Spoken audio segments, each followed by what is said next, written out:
Hello and welcome to WCBN FM Ann Arbor's broadcast of Michigan baseball. I'm Morris Fabry, and Zach Shaw will be joining me momentarily as soon as he gets to the ballpark. And today, the Wolverines look to take home the win in a series against the Iowa Hawkeyes. The Wolverines won 11-5 yesterday, lost 13-7 in the series opener on Friday, and today they turn to the big lefty Brett Adcock on the mound to try to take this series home for them. The lineups on the day for the Wolverines: hitting first, playing second base, Jacob Cronenworth; hitting second, playing center field, Jackson Glines; hitting third, the third baseman, Travis Mazes; hitting fourth at first base, Carmen Benedetti, one of the heroes from yesterday's game; hitting fifth in left field, Cody Bruder; hitting sixth at shortstop, Jake Bivens; hitting seventh, the right fielder, Johnny Slater; hitting eighth, the catcher, Kendall Patrick, another hero from yesterday's game; hitting ninth, the designated hitter, Drew Lugbauer; and, of course, Adcock on the mound. Your lineups for the Iowa Hawkeyes: in center field, leading off, Eric Toole; hitting second, the second baseman, Jake Mangler; hitting third, the first baseman, Tyler Payton, Iowa's starter from yesterday's game; hitting fourth, the left fielder, Chris Goodman, who had a good day for himself yesterday; hitting fifth, the designated hitter, Dan Potempa; hitting sixth, the shortstop, Nick Rossetti; hitting seventh, the catcher, Daniel Aaron Moriel; hitting eighth, the right fielder, Joel Booker; hitting ninth, the third baseman, Nick Day; and on the mound for Iowa, Calvin Matthews. It is a beautiful day here at Ray Fisher Stadium, and we are about ready for the first pitch. Toole in the lefty batter's box. Adcock on the mound, looks in, gets his sign, winds, and delivers his first pitch, a fastball off the glove of Kendall Patrick and back to the backstop, way high, misses the zone. Ball one on Toole, and we are underway here at Ray Fisher Stadium. Not a cloud in the sky. The sun is shining. The wind coming in from center field with a little bit of intensity. Adcock winds his second pitch to Toole, a fastball on the inside corner for a called strike one. Your umpires today: at home plate, David Condon; at first base, David Uhl; and at third base, John Johnston, yesterday's home plate ump. The 1-1 pitch from Adcock is a curveball that misses the zone high. Count 2-1 on Toole. Toole yesterday did not have a stellar game, but did have an RBI single to left field. The 2-1 pitch from Adcock is a fastball on the outside corner for a called strike two. Count even at 2-2 on the center fielder, Toole. Eric Toole hitting .333 on the year with limited power. Adcock winds the 2-2 pitch to Toole, fastball just a bit low. Patrick held it there for an extra beat. Could not gain the strike call, and the count moves full on Eric Toole. Outfield shading him toward the opposite field and in. Infield is back, however, on the lefty. Adcock winds the payoff pitch to Toole, swing and a miss. A strikeout to start the game for Brett Adcock. Blew him away with the fastball there, up about belt high over the outer edge of the plate, and Toole could not catch up. So that'll bring up Jake Mangler. The 1 through 6 of this Iowa lineup can hit pretty well, and Mangler, no exception. He's batting .319 on the season with 10 doubles, a triple, no homers, and 31 RBI. Adcock winds his first pitch to the righty. Mangler is grounded under the glove of Benedetti down the first base line, trickles into right field. Up with it is the right fielder, Slater. He tosses it into Cronenworth, and Mangler holds with a one-out single. That might go down as an error. Benedetti has struggled with that backhand on grounders down the line. Yesterday, let one get by him. That went for a double on the scorebook, I believe, but definitely a ball that he should have had over at first base. But he more than made up with it with his heroics at the plate. Benedetti went 4 for 5 with 4 RBI in yesterday's victory. That'll bring up Tyler Payton, the righty. Adcock's first pitch to him, a fastball right down the middle for strike one. Payton did not have his best outing both at the plate and in the field in yesterday's game, but he is hitting .356 on the season. Adcock comes set, looks over to first, now delivers. Throws a curveball that misses the zone high. The count even at 1-1 on Tyler Payton. Payton, the first baseman, with 22 RBI on the year, no home runs. Mangler taking a pretty sizable lead down at first base. Adcock from the stretch delivers. Peyton lines it on one hop, snagged by Mason at there. He throws down to second for one. The relay to first is in time. A line shot, ground ball, double play off the bat of Tyler Payton. And Adcock gets out of that inning, and we are still scoreless here at Ray Fisher Stadium, heading into the bottom of the first inning. That one was a good swing by Tyler Payton, but hit it to the wrong place. It was a short hop, too, for Mazes over at third base. Able to get in front of it and snag that short hop in the glove. Quick delivery down to second base and a quick turn by Cronenworth to retire Payton by a step over at first base. The struggles for Payton continuing over into this game. On the mound for the Hawkeyes is the righty Calvin Matthews. Matthews has an ERA of 1.98 on the year. This Iowa pitching staff has been very solid throughout the year, but has seen a bit of a drop-off in this series. Maybe it's the Michigan bats, and maybe they're just, not feeling it in this series. It happens. Baseball has a long season, and guys are entitled to their off days. Iowa hoping that Matthews is on today against this potent Michigan lineup. Bit of a recap from yesterday. The Wolverines beat Iowa 11-5 to the tune of 13 hits. And 7 of those hits came from Carmen Benedetti and Kendall Patrick. Patrick was 3 for 3, got on base all 5 times he came to the plate. The highlight for his day, probably a long home run to left center field over the downward diagonal slant of that big brick wall. Carmen Benedetti's highlight of the day, he broke a 5-5 tie in the 6th inning with a line drive double down the right field line. That was after Mac Lozier came in the clutch in the bullpen, recording 2 strikeouts with the bases loaded and 1 out. And then Matt Ogden took the game into his own hands for Michigan out of the bullpen, throwing 4 shutout no-hit innings after Iowa's offense was hot to start the game. The catcher Morial throws down to second. Iowa's defense has assumed their positions, and Cronenworth strides up to the plate. The lefty Jacob Cronenworth hitting .337 on the year. With 5 home runs, he still leads the team, although Kendall Patrick encroaching on that lead. Was 1 for 4 in yesterday's game. Matthews winds. The first pitch to Cronenworth. Fastball right down Broad Street for a called strike 1. Cronenworth taking all the way. Eric Toole, the center fielder, likes playing in and showed that he has the ability to make plays over his shoulder in yesterday's game. The next pitch to Mazes is a fastball that misses off the outer edge for ball 1. Count 1-1 on Cronenworth. The third baseman, Day, is even with the bag, several steps off the line at third base. Everybody else in the infield shaded very close to the outfield grass. The 1-1 pitch from Matthews. Fastball right over the outer edge of the plate for a called strike. Good tailing action on that pitch by Matthews. He's commanded it well in the first 3 pitches to Jacob Cronenworth. Cronenworth, the second baseman, hitting .370 when leading off on the season, but now down in the count 1-2. Going to have to shorten up that swing. The 1-2 pitch from Matthews is swung on and fouled back to the screen. A fastball that ran in on the hands of Cronenworth. Good job to fight that one off. Cronenworth stands crouched pretty low in the batter's box, that lefty's batter's box, with his feet at the back of the batter's box. His right foot tending towards second base, I would say. Bit of an open stance. Matthews winds. The 1-2 pitch. Swung on, grounded, back up the middle. Mangler ranges to his right, throws over to first in the dirt, got him by a half step. Good pick at first base by Tyler Payton. The first baseman yesterday was Taylor Kaufman because Payton started the game on the mound, and he was unsuccessful at one scoop on a Jackson Glines fielder's choice that would have ended the inning, that ended up giving the Michigan Wolverines the lead.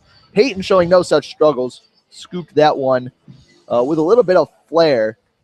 And it was necessary to record for out as Cronenworth was speeding down the line. And that'll bring up Jackson Glines.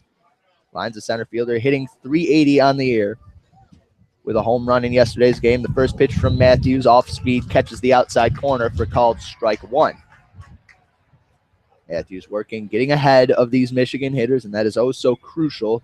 This is a rotation that doesn't walk many hitters, but has slipped up a bit in that department in this series. The next pitch to Glines is lined foul down the third baseline. Glines tardy on that swing, but barreled it up pretty well. A pitch up in the zone. The count now 0-2. Glines has seen the ball very well this year. He is 21 RBI on the season to go with 2 home runs. Infield shading Glines straight away, deep all around. Glines does have considerable speed out of the box, however. Matthews winds the 0-2 pitch to Glines, just missed the outside corner, tried to backdoor him with a breaking ball. The count now 1-2. The flag near Alumni Field is whipping back and forth, the wind shifting, but it will be a factor, I would say, in today's game on batted balls. Matthews comes set on the mound, winds, delivers. The 1-2 pitch to Glines is swung on and lined. Again fouled on the left field line, and that actually hit a fan in the hands. It was an absolute rocket, but guy obviously has some soft hands, able to absorb the blow and return to his place, watching from foul territory along the left field line. Good reactions there by a man wearing a Mays shirt. The Wolverines out here in their white jerseys. Iowa wearing their yellow gold jerseys. The 1-2 pitch from Matthews is swung on and again fouled off. That one going to ricochet off of Yost Ice Arena. Glines battling against Matthews, who keeps pounding the zone, keeping these Michigan hitters off balance and not letting them barrel up the ball very well. The catcher Morales spotted on the inside corner. The 1-2 pitch is lined on a couple hops over to Mangler at second base. He fields and throws over to first. Peyton makes the play, and 2 up, 2 down for the Wolverines to start the first inning. And that will bring up the third baseman, Travis Mazes. Mazes, last year's shortstop, has played a lot of third base because Jake Bivens has usurped him as the shortstop in the time that he missed due to injury. Mazes still having a good season for himself, however, hitting .337 on the year with 1 home run, 24 RBI. He's a guy that walks a lot and is a threat to steal, more so last year, though. The first pitch to Mazes from Matthews is a fastball that misses high and outside for ball 1.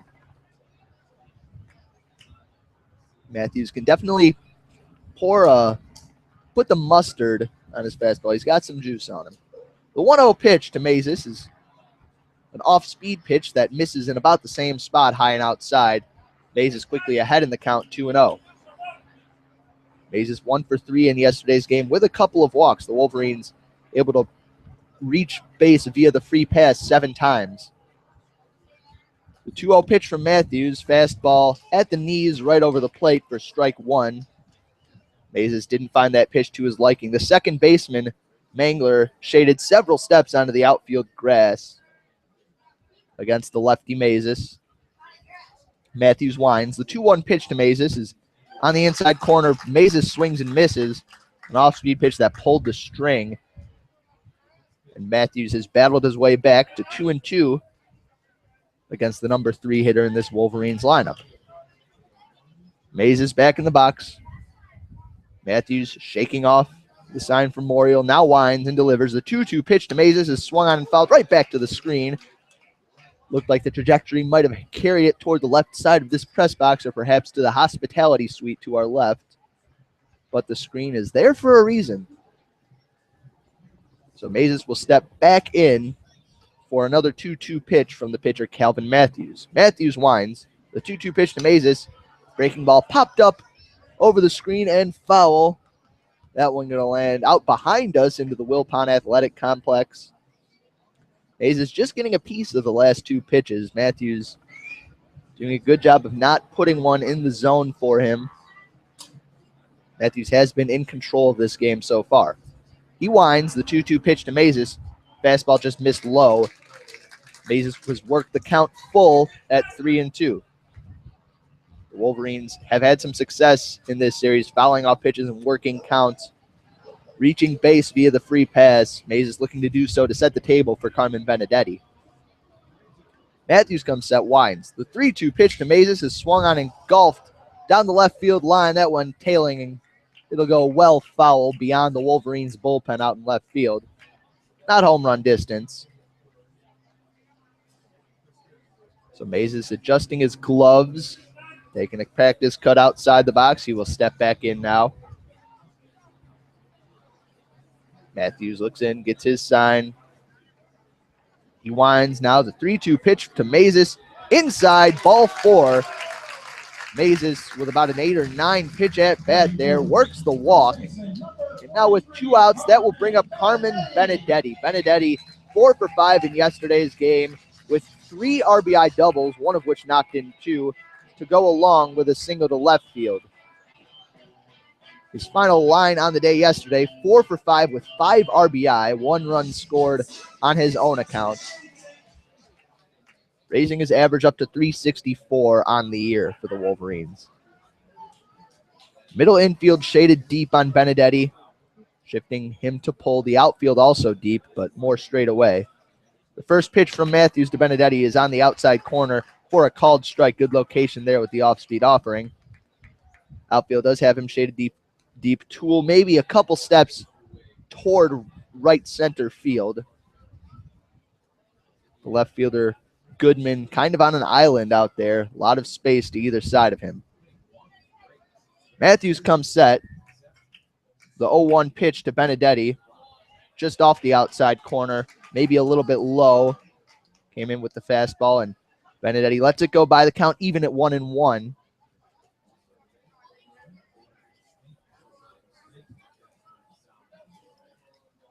Benedetti steps back in the box. Matthew looks to his catcher, Morio, now comes set. Mazes a short lead off first, and Matthew sees fit to check on him. Pickoff throw, nowhere near in time. Mazes back easily with a head-first slide. Matthews looks in, takes his time, working on Benedetti, who stands with the bat on his left shoulder, resting there. Matthews, the 1-1 pitch to Benedetti. Two-seam fastball just missed off the outside corner for ball 2. It's a really good eye from Carmen Benedetti, and that pitch was very close. The third baseman, Day, playing deep at third, several steps off the line. Has to account for a pretty big hole between short and third as well. Matthews looks in, comes set. Mazes edging off of first base. The 2-1 pitch to Benedetti, a breaking ball line back up the middle, and it'll fall into center field. A base hit. Mazes will stop at second base. Toole fields it on a couple hops and gets it into his shortstop, Rossetti. So the inning continues. The Wolverines trying to mount a bit of a 2-out rally. They now have runners on first and second with 2 outs, and up steps the left fielder, Cody Bruder. Bruder 0 for 3 in yesterday's game with a strikeout. One of the few Wolverines who was not able to reach base, though perhaps he did so on a fielder's choice, if I recall correctly.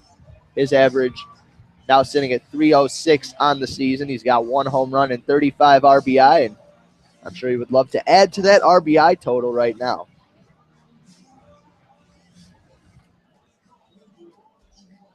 Bruder stands in the right side of the batter's box, in the righty batter's box, I should say. The first Wolverine in the lineup to do so.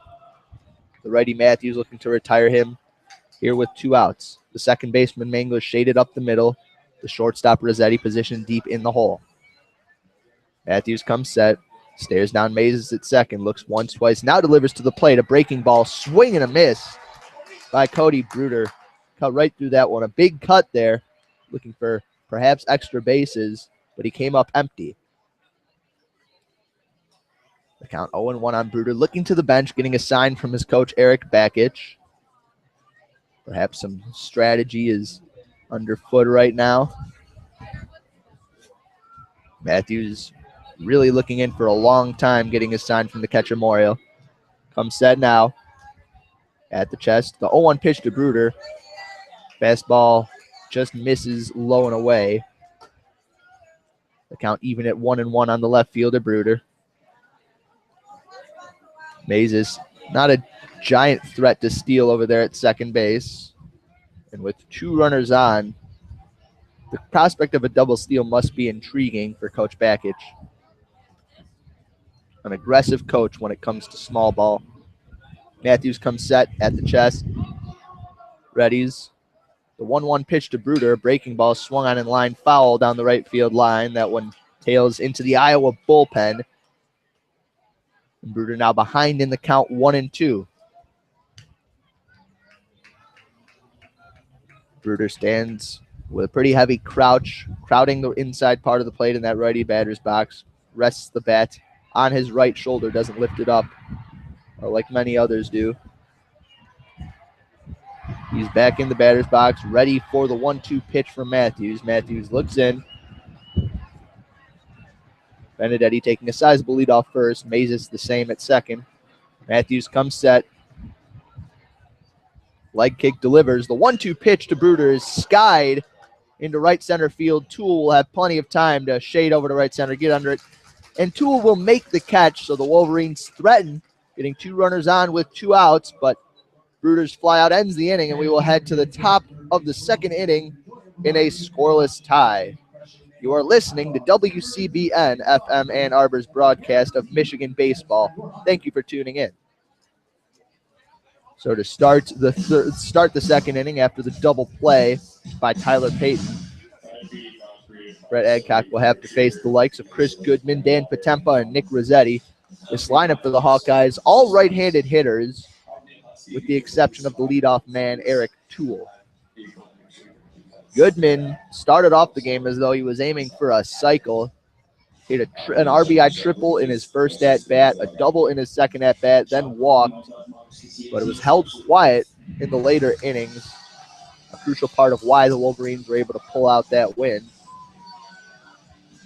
It is Bark at the Park day here in the Wilpon Athletic Complex. You can see several dogs lying down in the shade down near the field. Obviously not super intrigued by the prospect of watching a baseball game, but certainly happy to be surrounded by so many people giving them attention. And they actually put on a show for us before the game, chasing Frisbees that were thrown by their handlers or their trainers. And the way they were covering ground across that baseball field, let me tell you, the prospect of including one as maybe a pinch runner had to leap out for these coaches if they decided to disregard, the norms of the game or the rules of baseball themselves. Not sure how much Air Bud and that series of films was based in reality, but regardless, I think we're going to return to the human baseball game right now as Goodman is ready to step into the righty batter's box. Goodman, the left fielder, hitting .278 on the year with 3 home runs for the Hawkeyes. Has a slightly open stance, crouched down, pulls the bat slightly above his right shoulder. Adcock winds the first pitch. Goodman squares to bunt, pulls back, and it's a 2-seamer that misses low and away. Goodman ahead in the count. 1-0, has shown the ability to lay down a bunt. He had a sacrifice bunt at one point yesterday. Adcock, deep breath, delivers to the plate. The 1-0 pitch, swing and a miss by Goodman on a looping curveball that dipped out of the zone at the last second. Goodman could not make contact. The count now even at 1-1. Wind rippling into the press box right now, and I barely have the window open. It's definitely a factor outside. The 1-1 pitch from Adcock, grounded on a couple chops over to Bivens at short. He fields, throws across the diamond at first. A routine ground out means 1 up, 1 down here for the Iowa Hawkeyes in the top of the second inning. Goodman's ground out brings up Dan Potempa. Potempa played left field in yesterday's game, but today will assume the designated hitter role. Not a lot of range out in left, which makes it understandable that the team would want to limit the time he spends on defense. Potempa, a big fella, short and stocky, hitting .265 on the year. Adcock's first pitch to him is a curveball. Tried to hit the outside corner with it, just missed away. So Adcock behind in the count to the first 2 hitters in this Iowa lineup in the second inning. Adcock winds. The 1-0 pitch is a curveball. This one finds the plate for strike 1. Adcock content to utilize that curveball here early in the game. He winds. The 1-1 pitch to Potempa, another curveball. This one drops out of the zone and stayed outside as well. The count now 2-1 on Potempa. Potempa with 1 home run on the year. Bit of a power threat. The infield and outfield shading him straight away. The 2-1 pitch from Adcock, fastball on the outside corner, a 2-seamer that looked like it might have tailed off the plate. Kendall Patrick, the catcher, doing a good job of pulling it back into the zone and earning David Condon's right-handed seal of approval. The count 2-2 now on Dan Potempa. Adcock winds the 2-2 pitch. Fastball called strike 3 on the outer edge. That's Adcock's second strikeout of the game. Did a great job of battling back after getting behind with the first pitch of that count, and that will bring up the shortstop, Nick Rossetti. Rossetti, the shortstop, made an error in yesterday's game that helped on one of Michigan's rallies. He's hitting 300 on the season with a 355 on base percentage. Adcock winds. The first pitch to the righty Rossetti, a two-seamer that catches a lot of the inside part of the plate for a called strike 1. Good job by Adcock attacking the zone. Rossetti stands tall in the box. Adcock, the 0-1 pitch, curveball in the dirt. Patrick doing a good job of blocking it. Gets a new ball to send out to his man on the mound, and the count even at 1-1. The third baseman, Mazes, even with the bag at third, playing many steps off the line. The 1-1 pitch from Adcock, curveball swung on and chopped foul behind home plate. It bounces near the Michigan dugout on the third base side, and it'll just sit there until the on-deck batter for Iowa, Morial, picks it up. Count 1-2 on Rossetti. Adcock winds, delivers the 1-2 pitch, fastball grounded past a diving Mazes and into left field. A two-out base hit for Nick Rossetti will set the table for the catcher Morial, who will now come to the plate. Brett Adcock with a 3.70 ERA on the year, 6-3 win-loss record. He has got 66 strikeouts in 58 innings. Wolverines don't really have an ace on this staff, but Brett Adcock, many anticipated that he would come into this season and assume that role. The big lefty has been a bit inconsistent.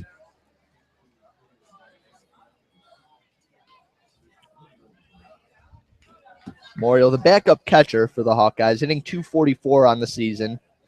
Only 45 at-bats, however. 2 of his 11 hits have gone for extra bases, both doubles. Rossetti at first, taking a moderate lead. Adcock's first move is a pickoff over to first base. Rossetti back standing up. Benedetti holding him at first, but outside of that, the infield at normal depth. Outfield shaded straight away. Bruder maybe a few steps deeper than normal in left field. Adcock comes set, kicks and delivers to home plate. His fastball misses low. It was on the inner edge, but below the knees of the catcher, Daniel Morial. Morial's ahead in the count 1-0. Morial with a 386 on base percentage in his limited time. Replacing the normal catcher, Jimmy Francos. Adcock set, delivers. Hard line drive, knocked down by the second baseman Cronenworth. He will throw to first and retire Morial by a couple steps. Not very speedy down the baseline. He hit that ball hard, but Cronenworth able to get his glove on it on the backhand. That one could have tailed by him into right center field, and that would have been trouble for the Wolverines. Fortunately, Cronenworth able to recover, make the throw over to first, and end the inning. We head to the bottom of the second, still in a scoreless tie here at Ray Fisher Stadium.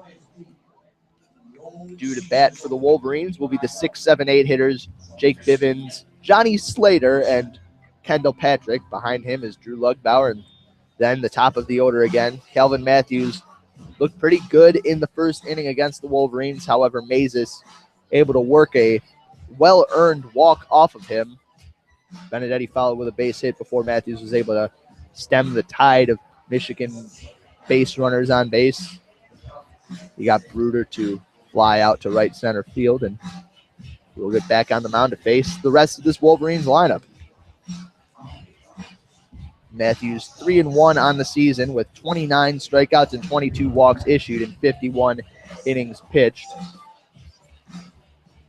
So by that statistical indication, really the only scouting report that we have on Matthews, it seems like he's more of a contact pitcher. It remains to be seen whether Michigan will be able to get good contact on him, or whether it will be ground outs and flyouts, which is what we've seen for for the majority of at-bats today, as is the norm. Throw down to second from Morial. They give the ball back to the man on the mound, Calvin Matthews. And Jake Bivens ready to step into that lefty batter's box. Jake Bivens, the shortstop, hitting .311 on the season. Not a lot of power in that bat, and the outfield has shaded him accordingly, shading him as a slap hitter and shifting a couple steps in. First pitch from Matthews. Breaking ball right over the plate for strike one. Matthews has gotten ahead of just about every batter who has come to the plate for the Wolverines in this game, save for maybe Mazes. Matthews standing tall on the rubber, winds and delivers. The 0-1 pitch to Mazes is grounded softly to Rossetti at short. He fields. Strong throw to first base to retire Jake Bivens. So 2 pitches, 1 up, 1 down for the Wolverines in the bottom of the second inning. And that will bring up Johnny Slater, the right fielder. Slater hit a couple balls hard in his first few at-bats in yesterday's game. However, not rewarded on the scoreboard. He was 0 for 4, dropping his average to .224. He's definitely come on since struggles at the beginning of the season. A lot of speed on the base pass. Slater in the lefty batter's box waits. The first pitch from Matthews is a curveball that misses low for ball 1. Outfield shading Slater straight away. Slater with 2 home runs on the year, both of which came in the same game against the Eastern Michigan baseball team. The 1-0 pitch from Matthews, a breaking ball that he leaves high out of the zone. Slater quickly ahead in the count, 2-0. Slater's walked 8 times, struck out 14 on the year. Matthews gets the sign, working quickly. The 2-0 pitch to Slater. Breaking ball misses above the belt, maybe a bit inside, and Slater quickly ahead in the count, 3-0. Doubt he'll be swinging here. This game thus far, a welcome change of pace for a game that seemingly dragged on forever, yesterday's and Friday's game as well. The 3-0 pitch misses low. Matthews hopping on 1 foot, irritated that he missed the zone there, and Slater down to first base with a 4-pitch walk. Slater has 4 stolen bases on the season for the Wolverines, but definitely a threat to go. And with Kendall Patrick at the plate, coming off of one of his best offensive performances of the year, perhaps Wolverines will be inclined to get Slater in scoring position. Patrick, another big boy, wears number 15. He hits from the right side. He has 4 home runs on the year for the Wolverines, only 16 RBIs, batting average of .268. Matthews looks in to his catcher Morial, gets the sign, comes set at the belt. Matthews delivers. His first pitch, a breaking ball, misses low and away. Matthews in a bit of trouble now, struggling to find the strike zone. Has issued 5 straight balls to the last 2 batters. Patrick looking back to the bench, taking his time, stepping into the box, making Matthews wait out there on the bump. Matthews quickly checks on Slater at first, now comes set. He'll deliver to home plate, the 1-0 pitch. Breaking ball finds the outside corner for a called strike. That one a close pitch, and one that Matthews definitely needed, if for nothing else, at least for confidence's sake. The count now 1-1 on Kendall Patrick. Patrick, the catcher, wears number 15.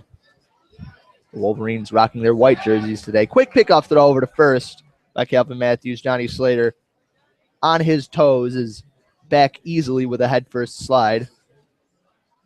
1-1 with 1 out here in this scoreless tie at Ray Fisher Stadium. We're in the bottom of the second inning. Slater on first base. Kendall Patrick in the righty batter's box. Matthews gets the sign, comes set. Takes his time. Now the 1-1 pitch to Patrick. A curveball catches the outside edge of the plate for called strike 2. Patrick's let a couple of those go by, but now with 2 strikes, going to have to adopt a defensive approach. Infield is at double play depth for the Hawkeyes here with 1 out. Outfield absolutely straight away on the righty Patrick. Matthews comes set, now throws again over to first base. Slater didn't have much of a lead to begin with. He's back easily with a head first slide. Matthews now looking to home plate, right arm dangling as he gets the sign from his catcher. Taking his time. Steps off the mound, steps back on. Not feeling comfortable out there. Now he gets the sign. Readies. Patrick awaits the 1-2. It comes in. A fastball called strike on the inside corner, called strike 3. And Kendall Patrick goes down looking. That's a case of Calvin Matthews adjusting the eye level of the hitter with a couple breaking balls away, both of which were called for strikes. Then he came right back with a fastball that stayed inside, caught the corner, and that's some pretty brutal pitching to face for Kendall Patrick. A bit unfair as Matthews with mastery of the zone in that at-bat. That'll bring up the lefty designated hitter Drew Lugbauer. Lugbauer with a pinch hit RBI double in yesterday's game, hitting .212 on the year. This Michigan lineup boasts 7 lefties today. Matthews comes set, winds and delivers. The first pitch to Lugbauer, misses low, just below the knees. That one a close pitch that Morial held in the zone for an extra beat. Could not get a rise of the right hand out of David Condon, the home plate ump, though. Count 1-0 on Drew Lugbauer with the top of the order waiting on deck in Jacob Cronenworth. Slater not a big lead off of first base. Matthews set. Delivers to the plate. Slater faked as though he was stealing. That one's a fastball on the inside corner for a called strike. Morial quickly out of his crouch, scares him back over to first base. The count 1-1 now on the lefty Lugbauer.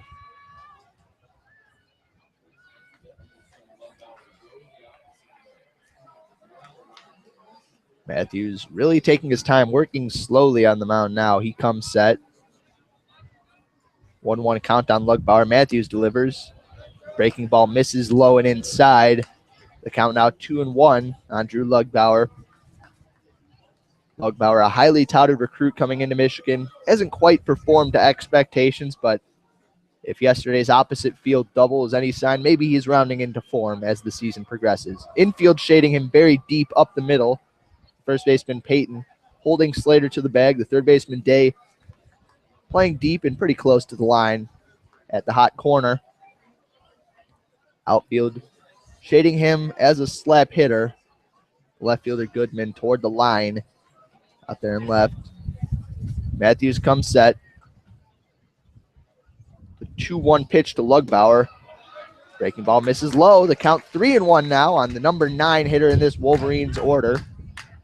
Wolverines with no runs on 1 hit and no errors in today's game. Iowa's recorded 2 hits, but have likewise been held scoreless. Many thanks to a double play by the third baseman. Started by the third baseman. Mays is back in the first. 3-1 count now on Lugbauer. Matthews comes set. Delivers to the plate. The 3-1 pitch is grounded. And a diving stop by Mangler at second. Gets to his feet, throws over to first, and retires Lugbauer by a couple steps. Good work by Mangler, who was in the right place. Shaded there on the play. Took several steps to his left. Dove, stopped it from trickling into right field. It would have been trouble for Iowa, as Slater almost certainly would have made it to third base on the play. But a diving stop from Mangler preserves this scoreless tie, ends the inning for the Wolverines, and we will head to the top of the third inning, still in a scoreless tie here at Ray Fisher Stadium.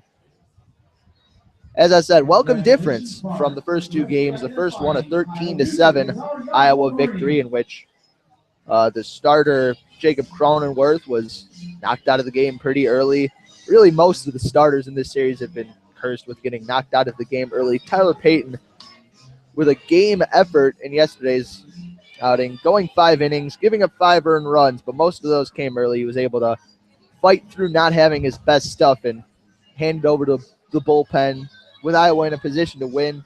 The bullpen, however, did cough up the game against the Wolverines. Evan Hill, probably the lesser of the 2 starters in yesterday's game. Looked like he had decent stuff, but was undermined by his defense to a degree. A couple of crucial pass balls by the catcher, Kendall Patrick. Benedetti not able to handle a grounder down the first baseline. And really, he was giving up a lot of bloop hits as well. The batting average on balls in play, maybe a bit fluky for the Hawkeyes. Still didn't have his best stuff and still could have done more on his own to stop the Iowa offense. But to their credit, Iowa came up with some pretty big timely hits early on in the game. Fortunately for Michigan, their bullpen stood tall to the task and shut down the Iowa Hawkeyes beyond Hill's tenure on the mound. So we're ready to start the top of the third inning. Right fielder Joel Booker steps into the righty batter's box against Brett Adcock. Booker hitting .234 on the year, a lot of speed on the base paths. Adcock winds. Booker squares to bunt, pulls back on a pitch over the inside corner for a called strike. That one may be a little bit low to bunt for Booker's liking as it was on the corner at the knees. The third baseman Mazes about even with the bag at third, definitely ready to charge if Booker holds true to his intent to bunt. The 0-1 pitch from Adcock, breaking ball swung on and fouled back to the screen. And now with an 0-2 count, the odds of a bunt have decreased and Mazes has retreated a few steps off of the outfield grass now down the third base line. Middle infield also with their feet on the outfield grass. The 0-2 pitch to Booker, a curveball low in the dirt, well blocked by Kendall Patrick. The count now 1-2. Outfield shaded straight away, but Slater playing way in right field. The 1-2 pitch from Adcock to Booker inside almost hit him on the ankles. The count now 2-2. Adcock's tried to get Booker to chase, but hasn't found the right spot yet, as Booker has been a patient hitter. Adcock winds. The 2-2 pitch to Joel Booker. Fastball lined foul out of play down into the track field, down the right field line, behind the right field grandstand, I should say. Booker, not a guy with a lot of opposite field power, apparently, if the Michigan bench coach has any clue what's going on. The 2-2 pitch from Adcock to Booker, swinging a foul tip into the glove of Kendall Patrick, the third strikeout on the day for Brett Adcock through 2 1/3 innings. Adcock through 2 1/3, surrendered 2 hits, hasn't walked anybody. Good look for him, and Booker's strikeout will bring the 9-hitter in Iowa's lineup, Nick Day, to the plate. Day has not started in as many games as perhaps some of the other members of this Iowa Hawkeyes team. He's hitting .313 on the year, though, in 83 at-bats. Adcock winds the first pitch today. Fastball line back up the middle. That one's going to get through the hole for a base hit. A chopper over the head of Brett Adcock on the first pitch. And the Michigan middle infielders could not do anything about it. That ball had eyes, and Nick Day is on first base with 1 out, bringing up the top of the order in Eric Toole for the Hawkeyes.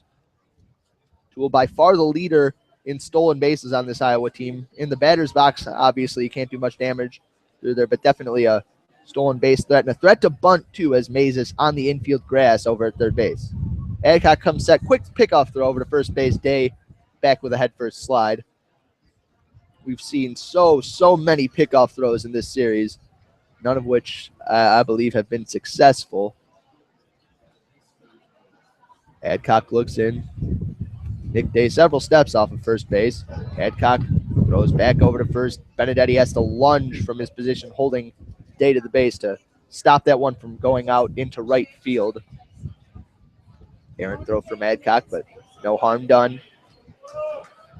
Still waiting on the first pitch to Toole in this at-bat. Toole struck out in his first plate appearance back in the first inning. Adcock steps off the mound, steps back onto the rubber. Comes set. From the stretch, he will move over to first base again. Nick Day not showing any intent to steal there, back without even having to slide. 3 straight pickoff throws to start this at-bat versus the leadoff hitter for the Hawkeyes, Eric Toole. Toole now at .332 on the year. Adcock comes set again. Adcock delivers to the plate, and it's a fastball right down Broad Street for strike 1. Maybe a little on the outer edge. Good job by Adcock. Able to gain his composure and throw one over the plate despite paying a watchful eye to the runner on first base, Nick Day. Adcock gets the sign, now comes set again. Delivers to the plate. Fastball just off the outside corner for ball 1. Tried to tail that one back over the outer edge and paint the black. But that pitch in the red for ball 1. The count even at 1-1 on the center fielder, Eric Toole. The outfield shading him toward the opposite field. Adcock comes set, throws over to first base. Nick Day back standing up with no trouble whatsoever.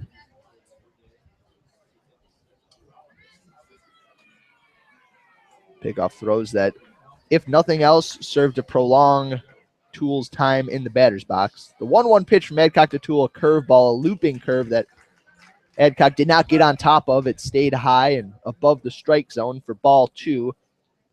The count 2-1 on number 2, the center fielder, Eric Toole. Still a scoreless tie here at Ray Fisher in the top of the third. Adcock comes set. Wines delivers. Day off on the pitch. It was a hit and run. Toole swings and fouls it down the third base line. So perhaps Adcock's attention to the runner Day at first base was warranted, as Iowa trying to perform some small ball here. Adcock fortunately able to get that pitch in on the hands of Toole, prevent him from doing any damage and holding that runner Day to first base effectively. The count now 2-2 on Toole. Adcock comes set on the mound. Pickoff throw to first base. Nick Day saw it coming all the way. He's back standing up. The count remains 2-2 on Eric Toole. Adcock looks in, comes set. The 2-2 pitch to Toole, breaking ball fouled back off of the roof, off of the hospitality suite to our left, and it bounces back into the bleachers. Some lucky fan maybe going home with a souvenir from that one, or maybe one of the dogs down in the front row will get a new toy to play with. The count still 2-2 on the lefty Toole.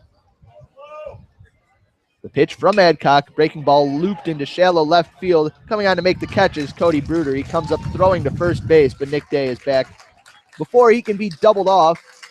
The outfield had Toole shaded perfectly, and that little blooper off the end of his bat settles safely in the glove of Cody Bruder. 2 outs now, and that will bring up the right-handed hitter, Jake Mangler.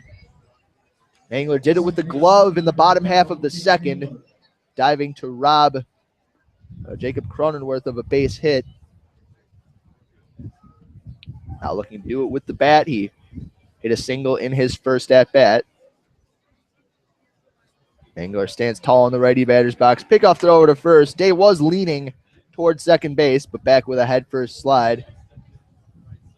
Adcock clearly intent on holding him at first base. The third baseman Mazes on the infield grass over at third base.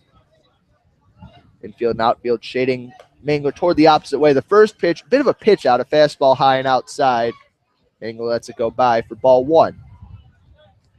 Mangler now hitting .323 on the year. He's hitting .324 with 2 outs. He's struck out 22 times and walked 21. Adcock comes set. Takes his time, throws over to first base. Nick Day back standing up.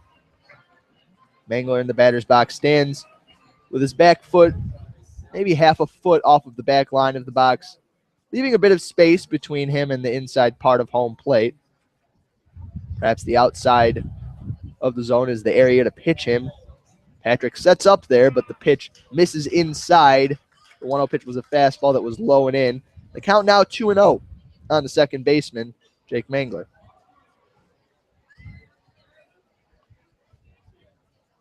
Mangler steps out of the box, now steps back in. As a compact stance in the box, waves that bat out in front of him. Adcock misses high and outside with the fastball. The count now 3-0 on the second baseman, Jake Mangler. Day has drawn a lot of attention from Adcock over at first base, but now his attention needs to be devoted to the task at hand, because with the 3 and 4 hitters coming up in Iowa's lineup, it's a dangerous time to be a pitcher. Adcock's 3-1 pitch. Fastball catches the inside corner for strike 1. That one just above the knees. Mangler taking all the way on 3-0. Now we'll get a chance to drive one on 3-1. Adcock struggling with his command to Mangler in this at-bat. Comes set. The 3-1 pitch to Mangler. Breaking ball just on the inside corner for strike 2. Mangler was on his way down to first base. Not too happy with the call from home plate ump David Condon. He'll have to settle back in and try to regroup. Now with a full count, Day will be off with the pitch. Benedetti not holding him over at first base. Adcock comes set, working quickly. The 3-2 pitch misses inside for ball 4. Adcock annoyed with himself, takes a couple steps off the mound in disgust, and his catcher, Kendall Patrick, calls time and comes out, give him a brief talking to. Often these conversations don't seem like they're anything more than one word or two, but now Patrick taking his time out there on the mound. Really a little heart-to-heart with his big lefty pitcher. Now stepping up to the plate is Tyler Payton. Hit the ball hard in his first at-bat, but hit it on one hop directly to the third baseman, Travis Mazes, who turned a 5-4-3 double play. Adcock looking in. Now runners on first and second for Iowa with 2 outs here in the top of the third. Looking for a hit to break this scoreless tie. Adcock comes set and delivers. The first pitch is a fastball right over the plate for strike 1. Bit of a get-me-over pitch, but Tyler Payton not too aggressive at the plate, not swinging at that first pitch. He's now behind in the count, 1-0 for it. Adcock looks in, taking his time now. Comes set, holds the ball out from his chest. Day dancing off second. The 0-1 pitch. Breaking ball finds the outside corner for strike 2. Right on the black there. Good job of Patrick framing that one. Adcock ahead in the count. 0-2 on Payton. Adcock's 4th strikeout of the game would be a huge one right here. Comes set. The 0-2 pitch to Payton. Fastball, misses high and outside. Tried to get Payton to chase some high cheese. He did not offer at it. I called it a breaking ball because it started so far outside I thought it might tail back in. Never did. Wasted pitch. Now the count 1-2 on the big first baseman, the righty for Iowa, Tyler Payton. Adcock comes set, delivers to the plate. The 1-2 pitch, swinging a foul ball. Lined back onto the track field behind the right field grandstand. Count still at 1-2. Tyler Payton unwilling to let this at-bat go down without a fight. Outfield shading him toward opposite field. A lot of space down the third base line if Payton can find it. Adcock comes set, delivers to the plate. The 1-2 pitch just misses off the plate inside. The count now even at 2-2. Nick Day clearly with some wheels down at second base. Mangler not quite as fast, but if the ball finds the gap, he'll probably score from first base with 2 outs. The count now 2-2 on the right-handed hitter, Tyler Payton. Adcock comes set. The 2-2 pitch, swinging a foul ball back to the screen. Adcock tried to get him with a fastball at the knees there. Left it a bit out over the plate. Payton took a big rip and just missed it. Or just missed making better contact, if you will. The count now still 2-2 on Tyler Payton. Adcock looks in, comes set. Kicks and turns to pick off Day at second base. Cronenworth in the vicinity, but Day read him well and is back standing up. Count still 2-2 on Payton. Payton stands tall in that righty's batter's box, rocking his bat back and forth, waiting for Adcock to deliver. He comes set. He will deliver the 2-2 pitch. Curveball, swinging a foul back to the screen. That pitch up in the zone, but Payton still not able to hit that hanger and bang it into the outfield. Just able to foul it off and keep the at-bat alive. Count still 2-2. This is as big of a moment as we have had in this game so far in the top of the third. Iowa threatening to score with 2 outs and 2 on. Time called by the batter Payton. Adcock has to step off the mound now. Outfield shaded in on Payton as well, trying to cut down Day at home plate. Can Payton make them pay? We shall see. Adcock comes set. The 2-2 pitch to Payton. Fastball line back up the middle. That's a base hit. Glines is charging from center. He comes up throwing to the plate. His throw, one hop up the line, and Patrick not able to apply a tag. Day slides in safely, an RBI single after coming back from an 0-2 count for Tyler Payton. And Iowa takes a 1-0 lead here in the top of the third at Ray Fisher Stadium. Very nice at-bat there from Tyler Payton, fouling off pitch after pitch, finally finding a pitch he could turn around, not trying to do too much with it, just get the barrel on it and drive it back up the middle, and Jackson Glines had a chance to nail Day if the throw was on point, but it trailed up the first base line. And Patrick thought about throwing to try to cut down Payton, who took a big round down first base, but wanted to make sure Mangler, the runner from first base, did not score from third. That'll bring up Chris Goodman, the left fielder. The first pitch from Adcock, a breaking ball at the knee, is for a called strike. Mangler on third base, Peyton on first. The Hawkeyes still threatening.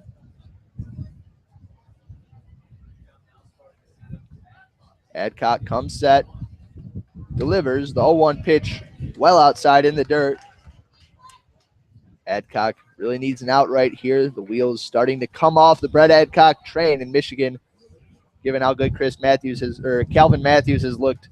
Needs him to pull it together. The count 1-1 on Goodman. Slightly open stance, crouched at home plate. Adcock picks off to first.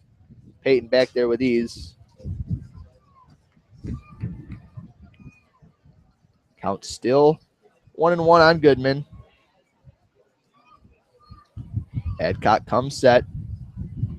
Delivers the 1-1 pitch. A breaking ball grounded toward Mazes. Takes one step to his right at third. Throws down to second for the force out on Peyton. And that'll do it for Iowa in the top half of the third inning. A 2-out knock up the middle by Tyler Peyton gives the Hawkeyes a 1-0 lead. But Adcock able to get out of the inning before it escalates into anything further. And Michigan in the bottom half of the third will look to retaliate, and they will have the top part of the order with which to do so. Jacob Cronenworth, the second baseman, leading off for the Wolverines.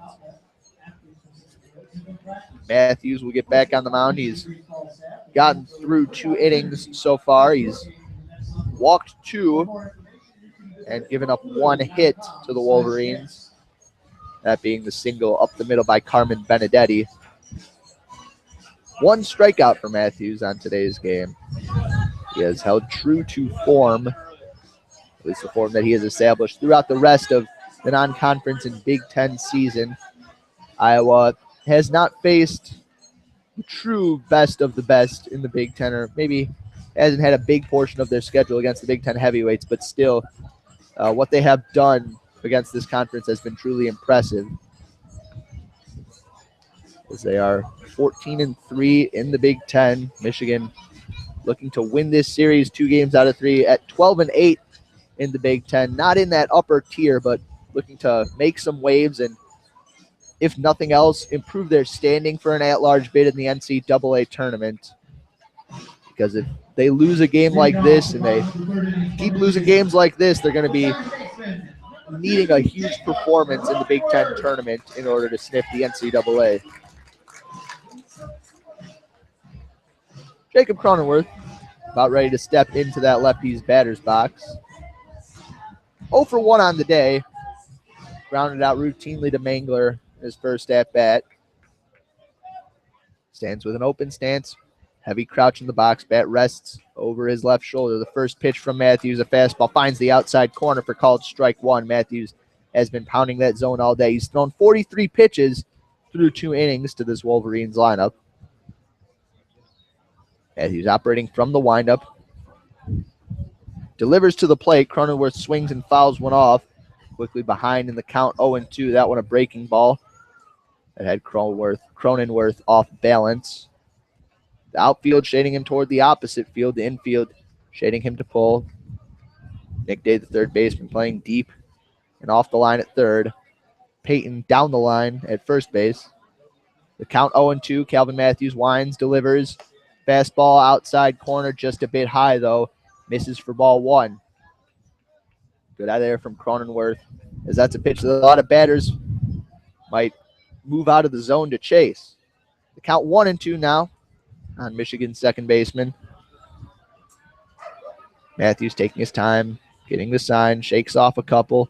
Now winds and delivers the 1-2 pitch to Cronenworth. The breaking ball again misses high and outside. The count even at 2-2 on Jacob Cronenworth.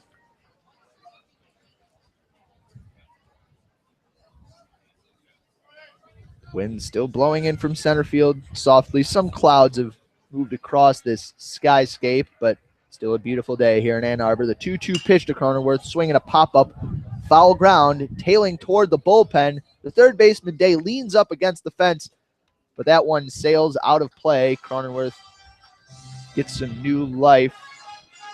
There's that one with unfavorable winds may have stayed in the park.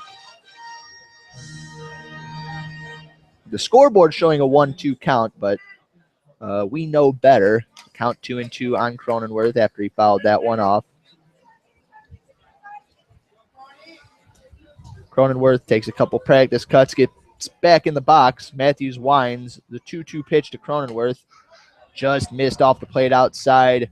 Matthews paused in his follow-through, expecting a punch-out on that borderline pitch, a breaking ball that tried to backdoor Cronenworth, but home plate up. David Condon not obliging, and the count moves full on Cronenworth. Matthews looks in, shrugs his shoulders, gets the sign. The full count pitch to Cronenworth is swung on and fouled back over the stands on the left side. A little bounce up against Yost Ice Arena if it does not hit a car out in that parking lot.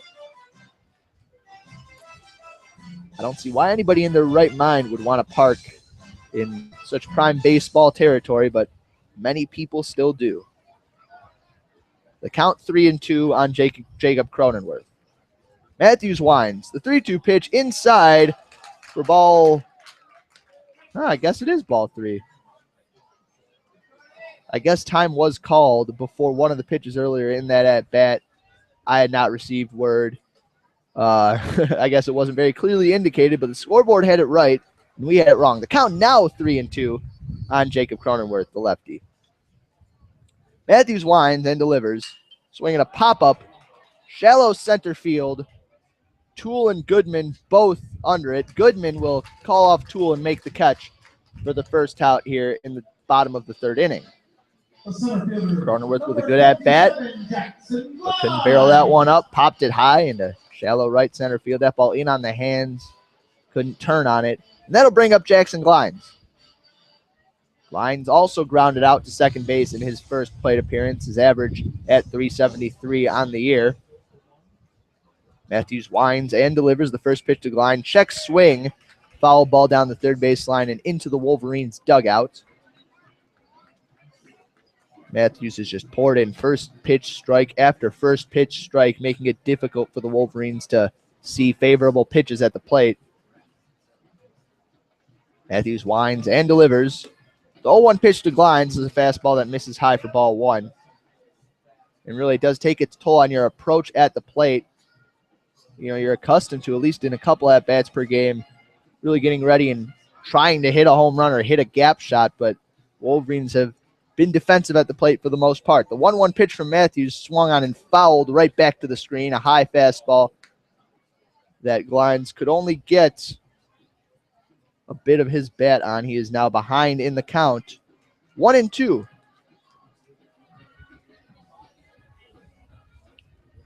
Glines steps back into that lefty batter's box. Matthews looks in, gets the sign, and readies. The 1-2 pitch to Glines, fastball misses high.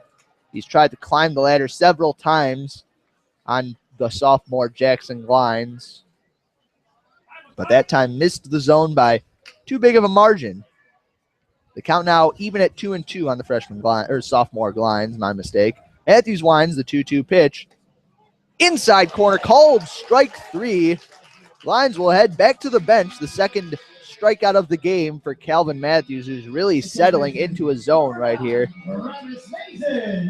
He will now face, having recorded the first 2 outs of the inning, the third baseman, Travis Mazes. Mazes has had an eventful day in the field so far. Walked in his first at-bat. Infield shading him to pull.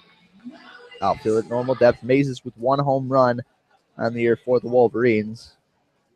Matthews gets the sign, delivers. The first pitch to Mazes is a curveball that misses low for ball 1. That one did not have much late break to it, more of an early breaker, and Mazes read it all the way. The count 1-0. Matthews looks in, delivers. Misses high with a fastball, and for, one of the first times today, a Michigan hitter ahead in the count, and the last time that happened might have been back when Mazes walked in the first inning. 2-0 pitch now from Matthews.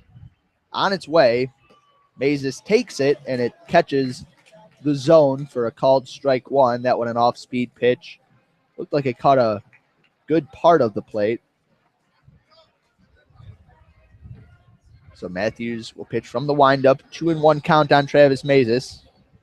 Matthews winds, delivers. Mazes swings and skies one foul on the left side.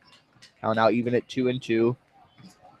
Calvin Matthews playing no games with these Michigan hitters. He has been all about attacking them, forcing them to beat him by putting the ball in play. And Michigan not able to do so much today. Matthews' stuff has been very good. 2-2 count on Mazes. Matthews winds and delivers. Mazes swings and pops it up.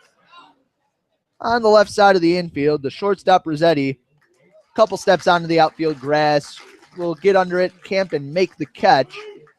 And Michigan goes 1-2-3 with the top of their lineup, and we will head into the top of the fourth with the Iowa Hawkeyes winning what has turned out to be a pitcher's duel, 1-0 over the Michigan Wolverines. You are listening to WCBN FM Ann Arbor's coverage of Michigan baseball. Iowa with 1 run on 4 hits.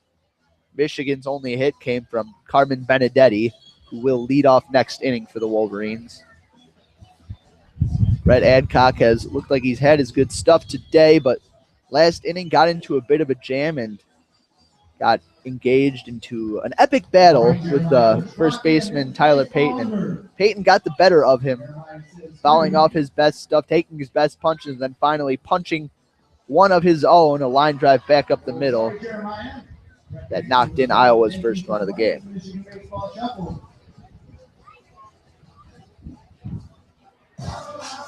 Michigan, the bench out in left field, lying on their backs, doing whatever stretches are needed to warm them up, but I'd say it's warm enough outside that might be tough to get cool.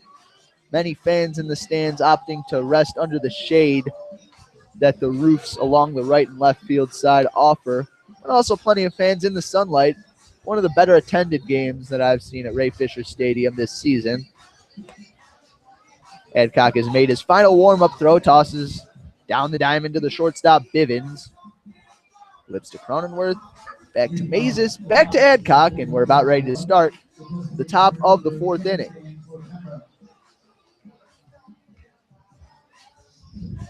Dan Potempa will lead off for the Iowa Hawkeyes. He's 0 for 1 with a strikeout looking in his first at-bat.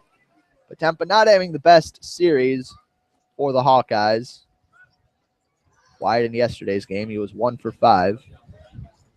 The first pitch from Adcock to Potempa is a breaking ball that catches the outside edge. Adcock threw several breaking balls to Potempa last at-bat, tried to backdoor him. Perhaps that's in the scouting report. Did so with success on the first strike there. Adcock looks in. Potempa steps out of the batter's box, adjusting his gloves. Infield shading him straight away. Everybody playing pretty deep on the burly Potempa. The 0-1 pitch from Adcock.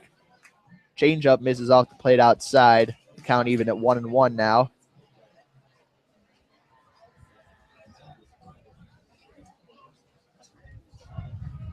Adcock taking his time looking into Potempa. He winds and delivers the 1-1 pitch, a breaking ball skied into, well, on the edge of the infield. I was going to say shallow center, but it didn't have much on it. The second baseman, Cronenworth, will settle under that a few steps to the right of second base and make the catch. 1 up, 1 down for the Hawkeyes to start the top of the fourth. And that will bring up the shortstop, Nick Rossetti.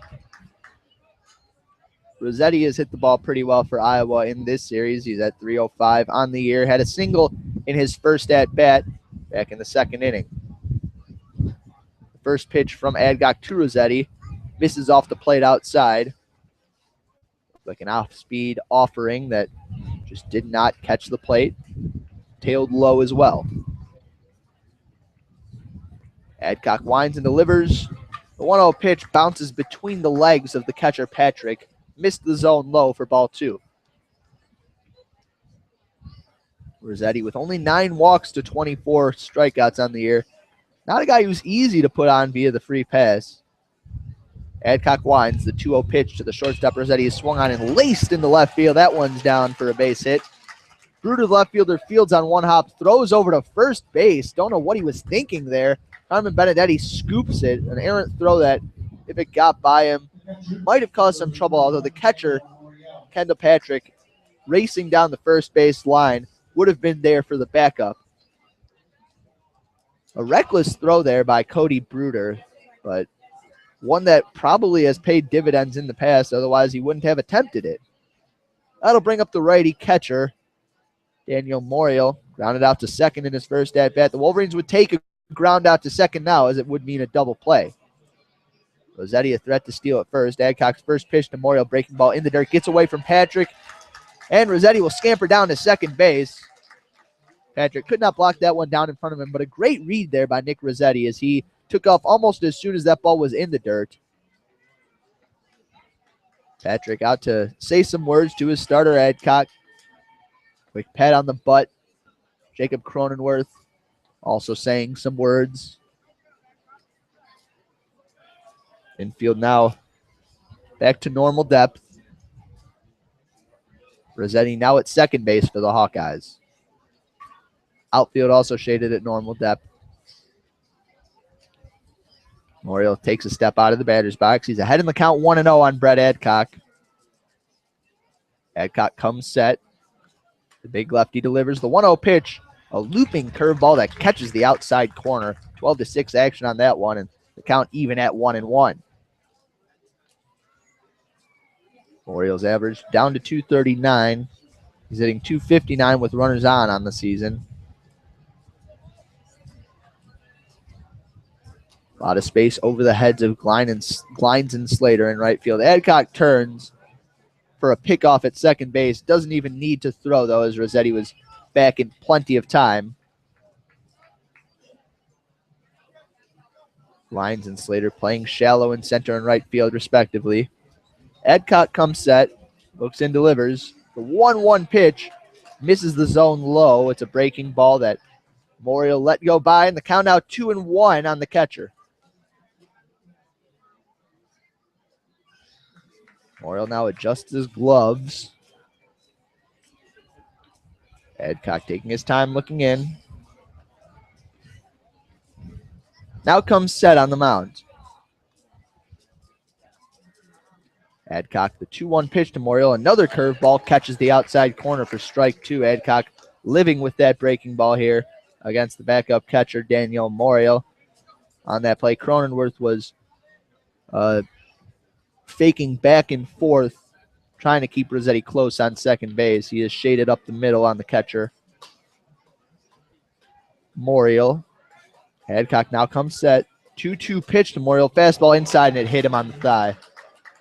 Morial was positioned pretty close to home plate there, but Adcock definitely missed his spot with that one, trying to get in on the hands of Morial for strike three. Instead, rides out of the zone, and now Iowa with 2 on and 1 out, threatening yet again in the top half of the fourth. Adcock laboring a little bit. He's thrown 65 pitches in today's game.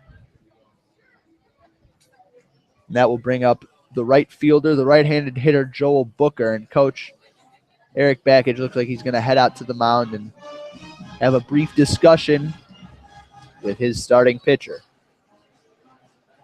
The entire infield, along with Kendall Patrick, comes in to join the confab out on the mound. The outfielders staying in their positions. It appears as though a cloud has drifted across the sun. A brief moment of shade here at Ray Fisher Stadium, but one that will almost certainly be short-lived given the state of the sky right now.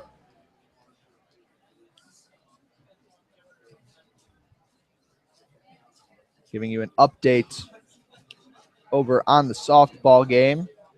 Michigan currently has the bases loaded. They're leading the Penn State Nittany Lions 7-0. A win in that game would give Michigan an unequivocal Big Ten championship this year, just beating out the Minnesota Golden Gophers. So we're about ready to get back underway here at Ray Fisher. Booker in the righty batter's box, struck out in his first at-bat.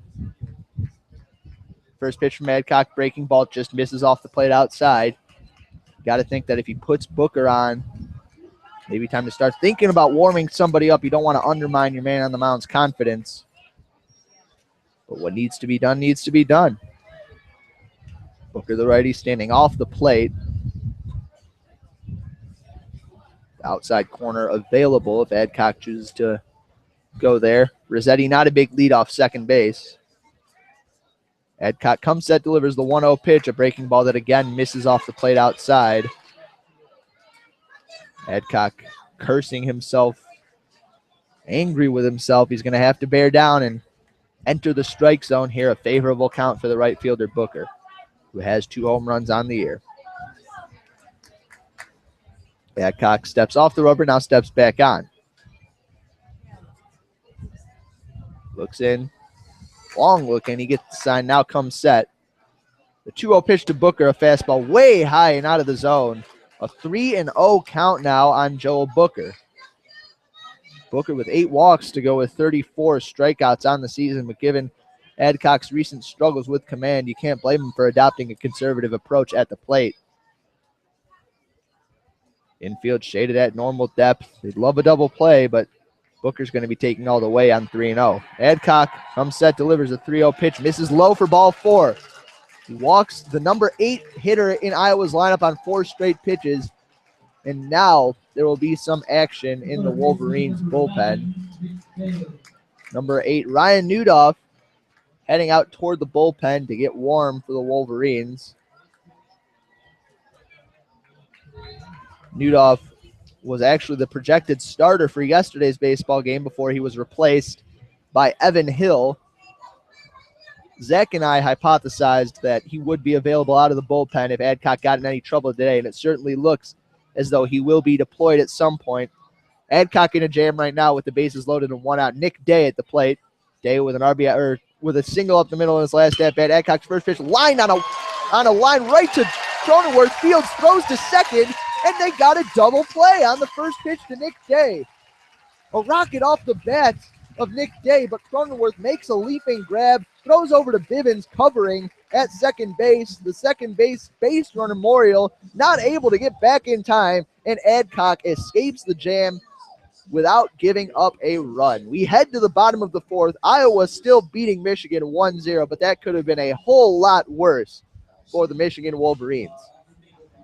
Due to hit in this inning for Michigan, the first baseman Carmen Benedetti, followed by Cody Bruder and Jake Bivens.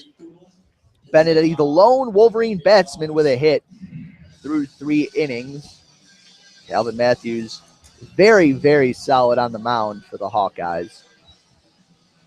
The Wolverines, 1 hit through 3 innings. Iowa now with 5 hits through 4 innings, but they've only been able to push across 1 run thanks to the timely RBI by Tyler Payton. I really, every RBI is timely, but that one especially so given the close nature of this game so far. We said in yesterday's broadcast that perhaps 4, 5, or 6 runs wouldn't even be enough to win the game. But the way things are going today, the way Calvin Matthews has looked, 1 run might be enough to win this game.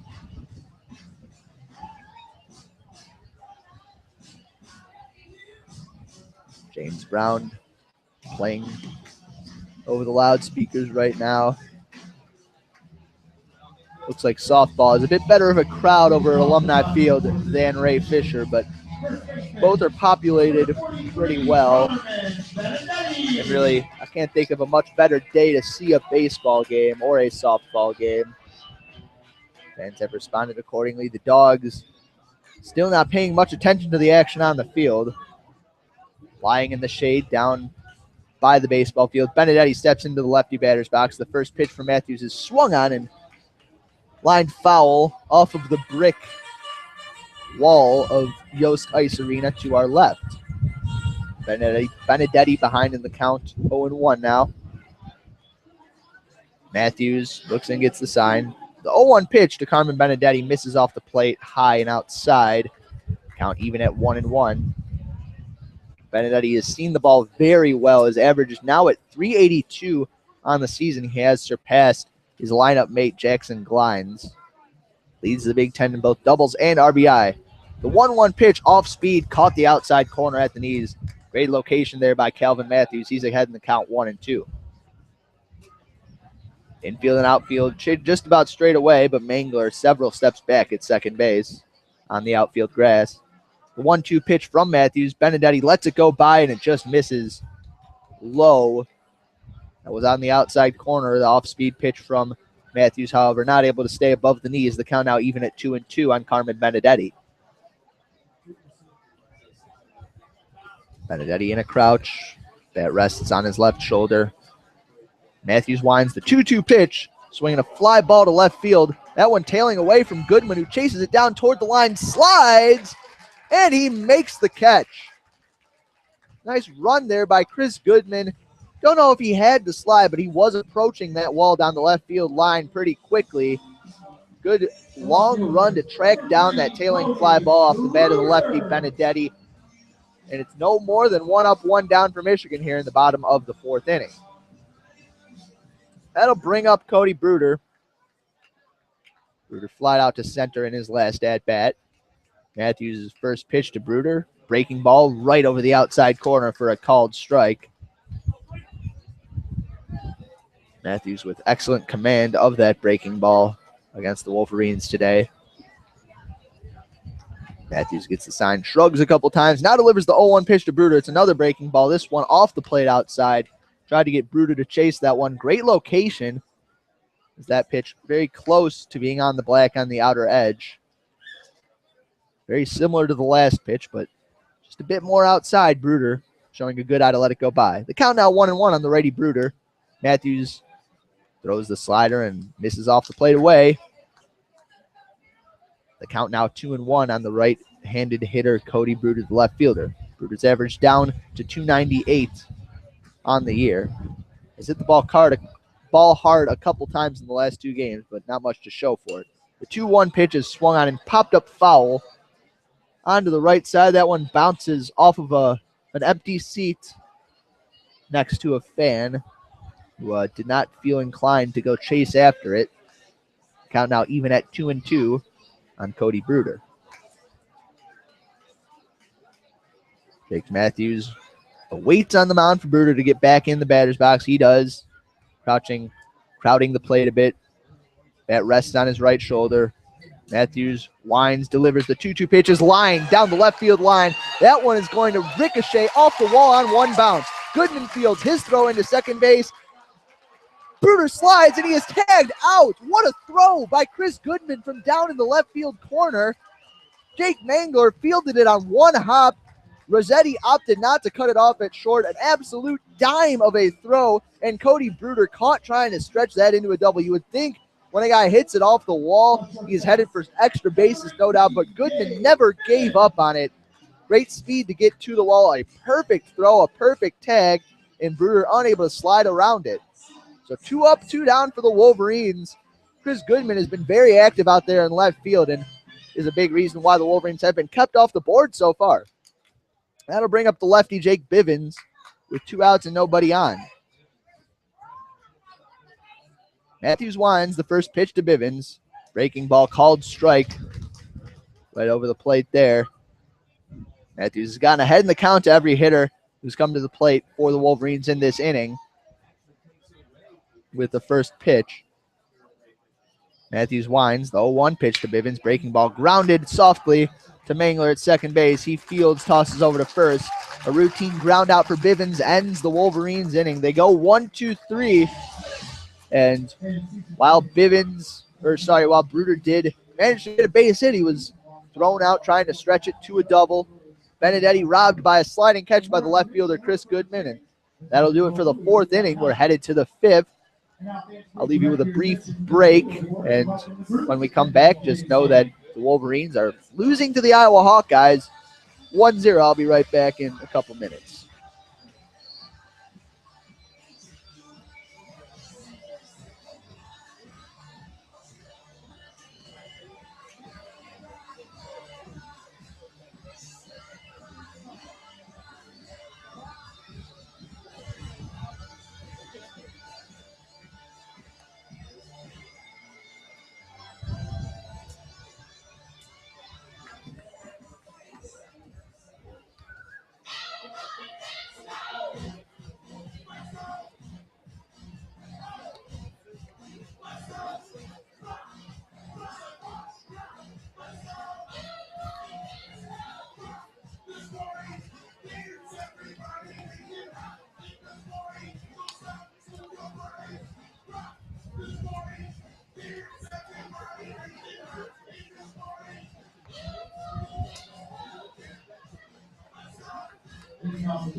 And we're back here for the top of the fifth. Leading off for the Iowa Hawkeyes is the lefty Toole, the top of the order. Starting here in the top of the fifth inning. Toole 0 for 2 on today's game. Adcock misses inside with the first pitch. Now the second pitch grounded back up the middle, right through for a base hit. Toole leads off, getting on base for the Hawkeyes, and he is definitely a threat to go on the base pass for Iowa. 23 stolen bases on the year. Good piece of hitting there, taking the lefty breaking ball from the lefty Adcock and not trying to do too much with it, just getting the barrel on it, grounding it hard up the middle. Iowa leading off with a base hit, and that will bring up Jake Mangler, the second baseman, who is 1 for 1 with a single and a walk. Mangler stands tall in the box. Adcock's first pitch. Mangler squares to bunt, lets it go by. The pitch is low for ball one. Iowa opting for the sacrifice bunt, trying to play small ball, scratch across another run in a game in which runs have been at a premium. Adcock comes set on the hill. Pickoff throw to first base. Toole back easily. Infield at double play depth. Travis Mazes maybe a step in front of the baseline between second and third over at third base, playing well off the line. The righty Mangler hitting .323 on the year. The 1-0 pitch from Adcock misses high for ball two. Mangler not showing bunt there. Now that he is ahead in the count, has a chance to do some damage. No action going on outside in the Wolverines bullpen, but that can change in an instant if Adcock starts to show some of the same issues he had last inning. The 2-0 pitch, fastball finds the outside corner for strike one. Good job of rallying there by Brett Adcock. The righty Mangler not showing bunt, a little bit of a surprise given the approaches that these coaches have taken throughout the series. But they're going to let him hit right now. Adcock with a pickoff throw to first. Toole back standing up. When you've stolen 23 bases on the year, you learn how to read a pitcher, including a lefty like Adcock. Toole all over Adcock's pickoff move. Adcock comes set. 2-1 count on Mangler. He'll deliver to the plate. Toole off on the pitch, and there will be no throw as Kendall Patrick dropped the low and inside fastball from Brett Adcock. The count now 3-1 on the second baseman Mangler. Toole sits on second base, still no outs here in the top of the fifth. Iowa trying to scratch out a run and double their lead. Newdoff back up and throwing in that Michigan bullpen. Iowa with a lineup of all righties, so you got to imagine Newdoff can be deployed at any minute. Adcock comes set, 3-1 count on Mangler. Turns and looks at Toole at second base with a pickoff throw. Doesn't throw. Nobody covering second base, and Toole not taking much of a lead anyway. Adcock looks home now. Waiting for the sign. Now comes set. The 3-1 pitch to Mangler. Misses high for ball four. Mangler trots down to first with a walk. More trouble for Brett Adcock. His pitch count not exorbitantly high yet. However, he's thrown a lot of high-stress pitches. He's given up 6 hits, 2 walks through 4 innings plus so far. Now 3 walks. Doesn't have his best stuff, and his third baseman, Mazes, over to talk to him. You have to imagine a sac bunt might come here, although the man at the plate is Tyler Payton, who hit an RBI single in his last at-bat. Interesting choice here for Iowa. Do you go with the hot hand at the plate and let him swing away, or do you sacrifice over and try to put your team in position to scratch across a run or two? Payton has the 4 and 5 hitters in the lineup sitting behind him. Adcock on the mound could definitely use a gift of an out here. He comes set. Pickoff move to second base. Tool back with no pressure at all. Both Cronenworth and Bivens shaded away from the middle. Nowhere near covering the base. Adcock now comes set, delivers to the plate. Peyton not showing bunt. Adcock misses with the breaking ball low. Behind in the count yet again. The count 1-0 on Tyler Payton. Udolph really warming up in earnest now in the bullpen. He's going to have to get ready in a hurry because he may be called upon in an instant. Adcock comes set, 1-0 count on Peyton. He winds and delivers. Called strike on the outside corner. Another off-speed pitch. This time Peyton let it go by. Good location there by Adcock, who needs an out right here. Adcock looks in now. Peyton swinging the back and forth, holds it high above his right shoulder. The 1-1 pitch is swung on and golfed into right center field. That one trailing away. Slater tracking it back, makes the catch on the run. Tagging from second and advancing to third is Eric Toole. It's a long fly out to right center field. Good job by Johnny Slater not to let that one get over his head. Made a good read on the ball and followed it all the way into his glove on his right hand. So now with one out, the Iowa Hawkeyes have runners at the corners. Up at the plate is Chris Goodman. Grounded out to third in his last at-bat. Grounded to short in his first. Goodman, a hot hand in the Iowa lineup in yesterday's game. Infield at double play depth. They will probably concede a run if contact is made, or if soft contact is made at least. Toole with a big lead off third. Mangler with a big lead off first. The first pitch is a pitch out. Fastball misses off the plate outside for ball one.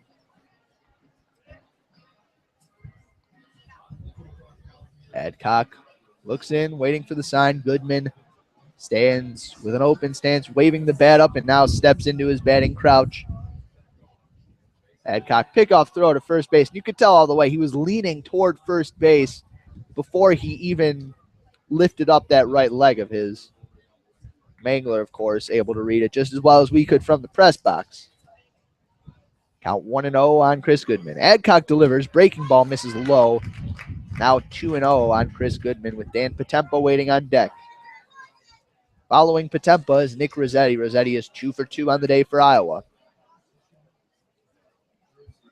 Michigan's outfield shading about straight away. Adcock comes set. The 2-0 pitch swung on and grounded over to third. Mazes Fields throws to second for one. The relay will not come to first as Cronenworth struggled to get the ball out of his glove. Michigan gets the fielder's choice at second. A hard takeout slide by Jake Mangler, and Cronenworth is objecting to that right now. To me, it looked to be pretty clean. I thought he slid into the bag, but Cronenworth saying that he slid through the bag and that Goodman should be called out for a double play. Coach Bakich coming out to have some words with the ump out at second base, John Johnston.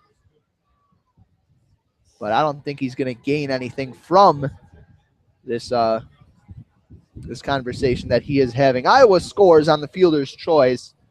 That one, a shot at deep third. Mazes had to back up a bit to make the play. I don't think they would have had Goodman at first base, even if Cronenworth was able to make a clean transfer and throw. But you never know. As it stands, Goodman stands on first. A runner on first for Iowa with 2 outs and a run in. Dan Potempa up to the plate. He is 0 for 2 with a strikeout looking and a pop out to the second baseman, Cronenworth.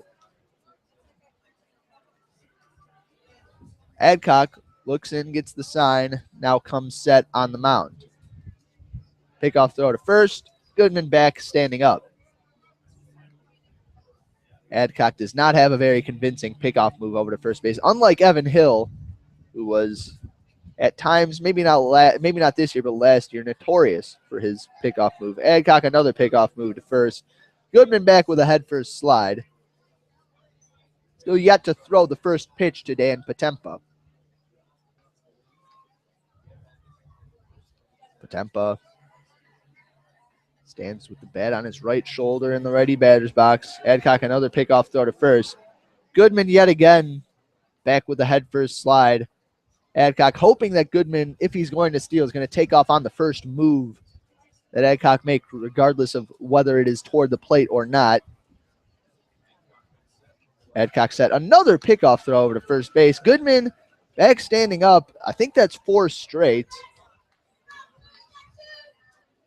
And Dan Potempa's got to be wondering what he did to deserve this treatment in the box. He's up there expecting to hit. He hasn't seen a pitch yet. Adcock now comes set on the mound. Finally delivers to the plate. The first pitch of Potempa grounded on 2 hops over to short. Bivens fields tosses to Cronenworth, covering second. The fielder's choice will end the inning for the Iowa Hawkeyes, but not until after they get another run, double their lead. They now lead Michigan 2-0 heading into the bottom of the 5th inning. You are listening to WCBN FM Ann Arbor's broadcast of Michigan baseball. Thank you so much for tuning in. Kelvin Matthews back out on the hill for Iowa through 4 innings. He's given up 2 hits and 2 walks. One of those hits, however, was by Cody Bruder in last inning, and he was cut down at second base, so the Wolverines didn't really get much benefit from that base hit other than seeing that on the scoreboard. No runs, 2 hits, and no errors for the Wolverines through 4.5 innings. Iowa with 2 runs on 6 hits and no errors. You can say a few things about Brett Adcock's outing so far. He hasn't looked like he's had his best stuff. He's gotten himself into a couple jams and has surrendered runs as a result. However, given the nature of the jams that he got himself into, it definitely could have been worse. Iowa has already left 6 batters on base over the course of 5 innings. So Adcock doing a dance with danger, and although he's come out with a couple scars in the forms of runs, at least he is not sitting dead in the water out there on the mound. You got to imagine that after throwing 5 innings of relatively ineffective baseball, Newdorf will be brought into the game, maybe even as soon as next inning. He certainly had plenty of time to warm up down in the bullpen. Leading off the bottom of the 5th for Michigan is the right fielder, Johnny Slater. He walked in his first at-bat. Infield playing him pretty deep, but Nick Day in at third base. The first pitch from Matthews, a fastball on the outside corner.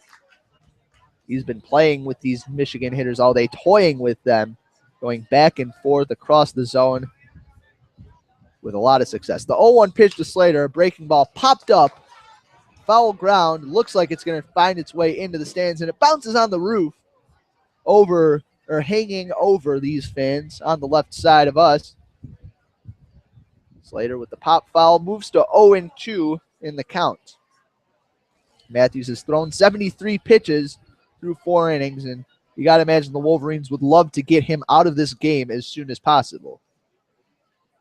However, he has come on quite strong in pretty much every inning. The 0-2 pitch from Matthews to Slater, a fastball misses high. Try to get Slater to chase the high cheese. Nothing doing there, though, for the righty Matthews.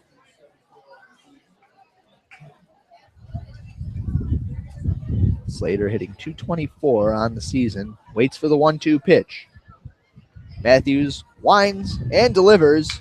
Breaking ball looped into shallow right field. Going out there from second base is Jake Mangler, and he will make the play in shallow right field. Slater hit that one on the end of the bat. Looked to be a breaking ball down in the zone. And an easy play there from Mangler, ranging out into shallow right, moving to his left. 1 up, 1 down for Michigan, and that brings up the catcher, Kendall Patrick, who had a field day with Iowa pitching yesterday, but struck out looking. If I'm not mistaken, he struck out looking on 3 pitches in his first at-bat against Calvin Matthews. Matthews able to handle him a lot better than the Hawkeye hurlers yesterday. First pitch to Patrick is a breaking ball over the outside part of the plate for a called strike 1. Calvin Matthews has gone ahead of pretty much every Michigan hitter with first pitch strikes. Michigan not really lifting the bat off their shoulder either. Most have been looking. The 0-1 pitch to Patrick, a fastball misses low and in. The count even at 1-1. Patrick, out of his 26 hits, 4 have been home runs and 6 have been doubles this season. Not fleet of foot, but definitely pop in his bat. The 1-1 pitch, breaking ball called strike about belt high. That one a bit of a hanger. Patrick tried to lift that bat off his shoulder, but decided against it. You got to imagine he wants that pitch back. The count now 1-2 on the big righty catcher for the Wolverines. Matthews looks in, gets the sign. The 1-2 pitch, swinging a foul ball down the right field line, beyond the light post, behind the grandstands. That one going to bounce toward the track field. Yet again, that area has seen its fair share of projectiles today. Small plane flies across the sky in left field. The count 1-2. Matthews winds and delivers. Fastball in on the hands. Patrick fights it off, fouls it off back to the backstop. Barely got a piece of that one. Lugbauer waiting on deck. Behind him comes the top of the Michigan order. Patrick looking to set the table for a Michigan rally here, but he is down in the count 1-2 strikes. 1 ball and 2 strikes, I should say. The windup, the 1-2 pitch. Breaking ball misses low. The count now 2-2 on Kendall Patrick. Nobody up throwing right now in the Michigan bullpen. I would imagine that Newdoff is ready to go in at a moment's notice for the Wolverines. Matthews comes set. The 2-2 pitch to Patrick. Swing and a foul ball. Looked like he fouled it off of his own foot. Limping out of the box, swinging his leg back and forth, trying to limber up. Count still 2-2. Patrick battling here with Calvin Matthews. Raising that pitch count a little bit. Matthews, with today's effort, his ERA now sits at 1.82 on the season. Usually teams will throw their ace on Friday, but Matthews has come in strong on Sunday. The 2-2 pitch grounded, rolls right into the glove of Jake Mangler down at second base. He fields and tosses over to first. A long at-bat, but a fruitless at-bat for the catcher, Kendall Patrick. 2 up, 2 down for the Wolverines here in the bottom of the 5th inning. They are still scoreless, and now with 2 outs, Drew Lugbauer hoping to get things started for the Wolverines. Lugbauer, the lefty designated hitter, was robbed of a base hit by a diving effort by Jake Mangler back in the 2nd inning. Looking to find a hole here and set himself up for Cronenworth. First pitch from Matthews, splits the plate for a called strike. Lugbauer squared to bunt but pulled back. Nick Day giving him plenty of leeway, playing deep over at third base. The whole infield playing deep on Lugbauer, who doesn't have a lot of speed. The 0-1 pitch is grounded into the hole between first and second, past a diving Mangler. Lugbauer send that one to almost the same spot as his first hit, but this time he finds the hole. A 2-out base hit for Drew Lugbauer, and that sets it up for the second baseman, Jacob Cronenworth. Cronenworth 0 for 2 on today's game, rounded out to second and flied out to left in his 2 at-bats. Cronenworth leads the team in home runs, also leads the team in stolen bases, hitting .333 on the year. And now with 2 outs and 1 on, looking to extend this Michigan rally. Matthews comes set, delivers to the plate. Cronenworth squares to bunt, pulls back, and the breaking ball misses low for ball 1. Matthews hasn't been asked to throw from the set too often today.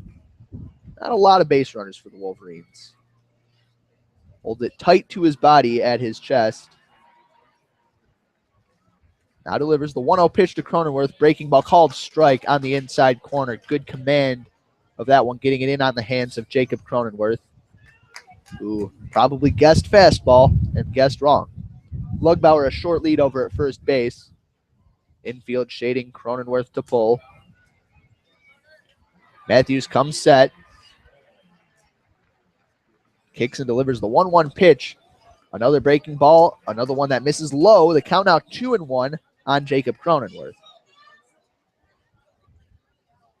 There's a big gap in right center field as Eric Toole, the center fielder, is shaded a couple steps toward left center. The other 2 corner outfielders at their usual positions. Shadows crossing the field as Matthews comes set, readies the 2-1 pitch to Cronenworth, finds the outside corner there. Looked like a breaking ball, painted the black. Great command. The count now 2-2. Twos across the board. Number 2 at the plate for Michigan. Plays second base. 2 balls, 2 strikes, and 2 outs. Iowa with 2 runs on the board. And Cronenworth is 0 for 2 on today's game. Matthews, number 32, comes set. Readies. The 2-2 pitch to Cronenworth. Just missed with a breaking ball. That one low over the plate, but just below the knees of Jacob Cronenworth. So now that with the count full, Drew Lugbauer will be taking off on the pitch. The first baseman, Peyton, actually holding him pretty close right now. Matthews comes set. Taking his time. The payoff pitch to Cronenworth. Swinging a fly ball. More of a pop-up on the right side. Should stay in play. Peyton under it. Makes the catch. The first baseman, Peyton, several steps from the Iowa dugout. And that ends Michigan's 5th inning. We head to the top of the 6th. Iowa leading 2-0 over the Michigan Wolverines in this rubber match on a beautiful Sunday afternoon at Ray Fisher Stadium. So Michigan got a 2-out knock there by Lugbauer, raising their hit total from 2 to 3, but cannot move him around the bases or make anything of it. They'll have the meat of their order coming up next inning, but thus far Calvin Matthews has prevented them from getting anything going. Adcock will come out here for the top of the 6th inning. I'm a little bit surprised given, his general ineffectiveness, lack of command on today's game. He still has only given up 2 runs over 5 innings. Lefty Adcock will have to deal with Nick Rossetti to lead off. Rossetti has singled off of him in both plate appearances. Rossetti will be followed by Moriel, Booker, and then Nick Day before the top of the order comes back around.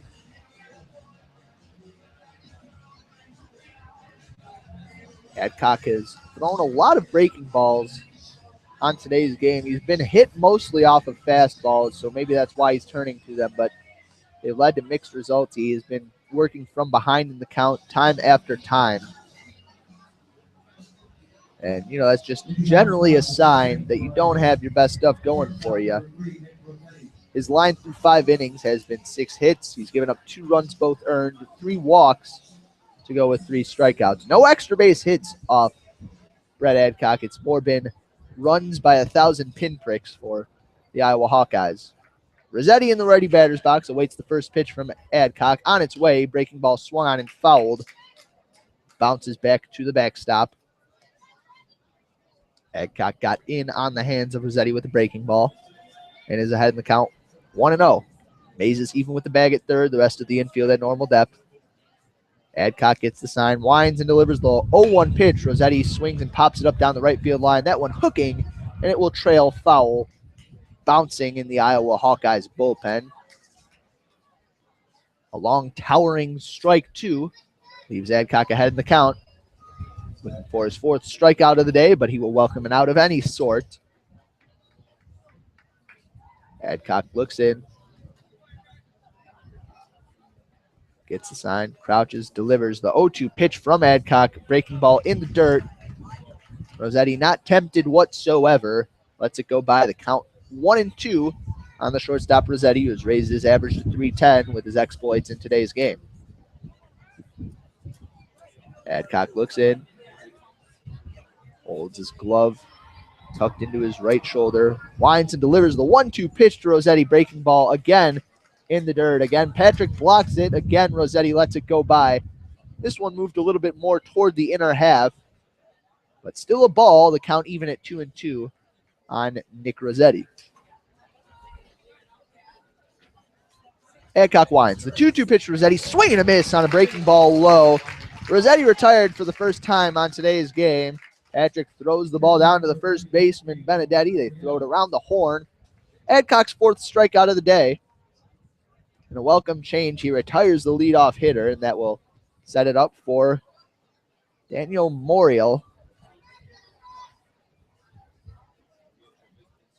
Moriel 0 for 1 on today's game. The first pitch from Adcock to the backup catcher is a breaking ball that misses low. Morial grounded out to second in the second inning. Got hit by a pitch, as he does tend to crowd the plate in his last at-bat. The 1-0 pitch now from Adcock. Misses high. Tried to find the inside corner with the fastball. Not afraid to go inside is Brett Adcock. But Morial lets it go by. Now ahead in the count 2-0 on the lefty Adcock. Adcock winds and delivers, working quickly to 2-0 pitch. Fastball just missed off to the outer edge for ball 3. Michigan crowd not too happy with that call, but I thought it was a fair one. Now Adcock ready. Winds, delivers the 3-0 pitch. Fastball right on the outside corner for a called strike 1. A get me over pitch. Morial not even thinking about swinging at that one. The count now 3-1 on the catcher Daniel Morial. Adcock winds the 3-1 pitch. Fastball misses low. Ball 4. Morial with his second free pass of the day. The first one he got via a hit by pitch. Now he's on with a walk. That'll bring up the number 8 hitter, Joel Booker. Booker 0 for 1 on the day with a walk back in the 4th inning. Unable to score, but sparked a rally that definitely put Adcock in a position of stress. First pitch to Booker, tries to bunt, misses it. So that's going to be the equivalent of a swinging strike. Patrick throws down to first, but Morial back easily. A reckless, wild attempt at a bunt there from Joel Booker as Adcock missed the zone high and outside. 0-1 on Joel Booker. Adcock comes set, delivers. Booker squares the bunt again, and again it's a strike. This one, he pulls back. It's a called strike on the outer edge. Booker quickly behind in the count, 0-2. You got to imagine he's bunting for a base hit right now because sacrificing for your number 9 hitter doesn't seem like it'd be too wise of a proposition, especially because it would give Michigan 2 outs in the inning. The 0-2 pitch from Adcock. Booker swings, lines a fastball foul on the right side, bouncing toward the track field. Adcock ahead in the count, 0-2. Struck out Rossetti to start the inning before walking Morial on 5 pitches. Adcock comes set, delivers, breaking ball grounded. Mazes dives, it ricochets off his glove. The shortstop Bivens picks it up, fakes the throw to first, but with the speedy Booker booking it down the line, there was no chance at him. So an infield single there for Joel Booker. Mazes, the ball took a tough hop on him off the turf. Unable to corral that with the dive. So now runners on first and second with 1 out for the third baseman, Nick Day. Brett Adcock unable to put away Booker despite getting ahead in the count, 0-2. The catcher Patrick comes out to talk to Adcock. And the lefty Toole waits on deck. I have to imagine that that's the last batter Adcock's going to see. Now he's at 98 pitches on the day. He's been working in and out of trouble every single inning, outside of perhaps the first. Iowa now with 7 hits. Adcock's given up 7 hits, 4 walks, and a hit by pitch through 5 1/3 innings. The righty Day singled in his first plate appearance, rounded into a double play in his more recent one. Sorry, he actually lined into a double play in his most recent at-bat, and Coach Baggage comes out to the mound, and that's going to do it for Brett Adcock. Looks like someone coming from that Michigan bullpen. I would wager that it's Ryan Newdoff if I were a betting man, and the stat broadcast in front of me indicates that it will be Ryan Newdoff coming in to pitch for the Wolverines. Newdoff with a 3.03 RBI or ERA on the year, a 1.29 WHIP, 4-3 on the year. Normally a starter in this Michigan bullpen. He has given up only 7 extra base hits on the year, but all doubles. Through 62.1 innings pitched, he's given up 54 hits, 26 walks, and he's struck out 49. Crowd with a hearty round of applause as Adcock jogs out off of the mound. High fives his teammates as he heads into the dugout. The runners on first and second, Daniel Morial and Joel Booker are of Adcock's device. Ryan Newdoff going to have to work out of a jam out of the bullpen, perhaps something that he is not quite used to, given that most of his work has come as a starter this year. But he's going to have to dig deep and record some big outs for this Wolverines lineup. I thought that maybe they would leave Adcock in to face the lefty Tool, but with Adcock hovering around 100 pitches, Coach Bakich decided that was the end of his day. Kind of fitting that Adcock ended his day facing Nick Day, the third baseman for Iowa and the number 9 hitter. And even if maybe you want Adcock for a lefty-lefty matchup against Eric Tool, you also want to give these Iowa hitters a different approach to face out of the pen. When you put in a different pitcher, it messes with the timing of the Hawkeyes. Switching from a lefty to a righty, as Newtoff is, he looks from the different sides of the plate. Newtoff rather lanky on the mound. He'll be throwing from a higher angle. Well, maybe not a higher angle than Brett Adcock, but at least a different arm slot as he throws from more of a 3/4 position.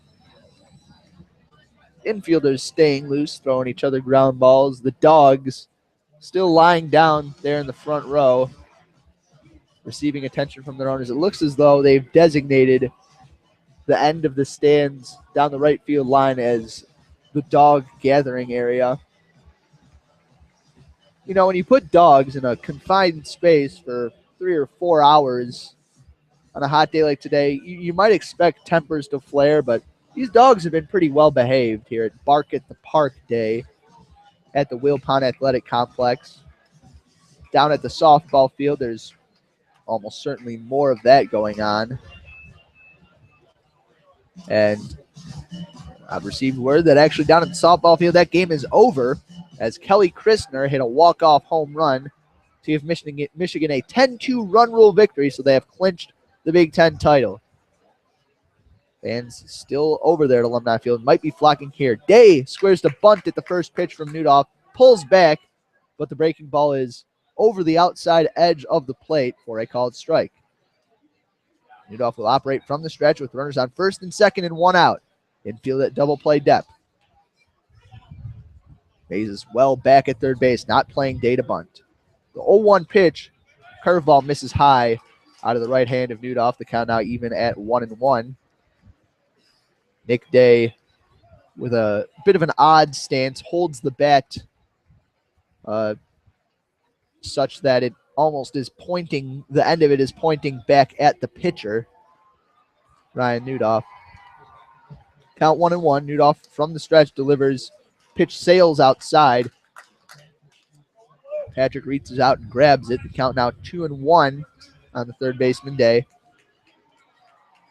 Outfield shading Day straight away. Newtoff looks in. Gets the sign from his catcher, Kendall Patrick. Comes set. The 2-1 pitch from Newtoff. Day squares the bunt. Pulls back. It bounces off the glove of Patrick and skitters toward the backstop. It'll be ball 3. But that's definitely a passed ball for Kendall Patrick. A pitch that was up in the zone, but one that Patrick needs to be able to grab. Coach Bakich coming out of the dugout arguing with the umpire that ball was foul tipped off of the bat of Nick Day perhaps, or maybe that Day interfered with the catcher Patrick's ability to grab that. But, I'm unclear as to what exactly is going on. I didn't see any obvious infraction down there. Looks like the coach's machinations are not going to result in anything good for the Wolverines. The count now 3-1 on Day with the leadoff batter Tool waiting on deck. Kendall Patrick with his third passed ball in the last 2 games. Ball security, a problem for both sides, but more so for the big righty Patrick. He was able to make up for it with a tremendous offensive showing in yesterday's game, but today has been held hitless. And they appeal down to second base to see if it was a foul tip. And the second base, or the first base ump, David Oil, rules that it was not a foul tip. So Newtoff Forced to do battle with Day on a 3-1 count. He comes set. The pitch. Fastball on the inside corner for a called strike. Very close pitch. Good spot there. Now the count worked full on Nick Day. Runners now on second and third. Morial on third. The speedy Booker on second. Day stands pretty close to the plate. Udoff looks in.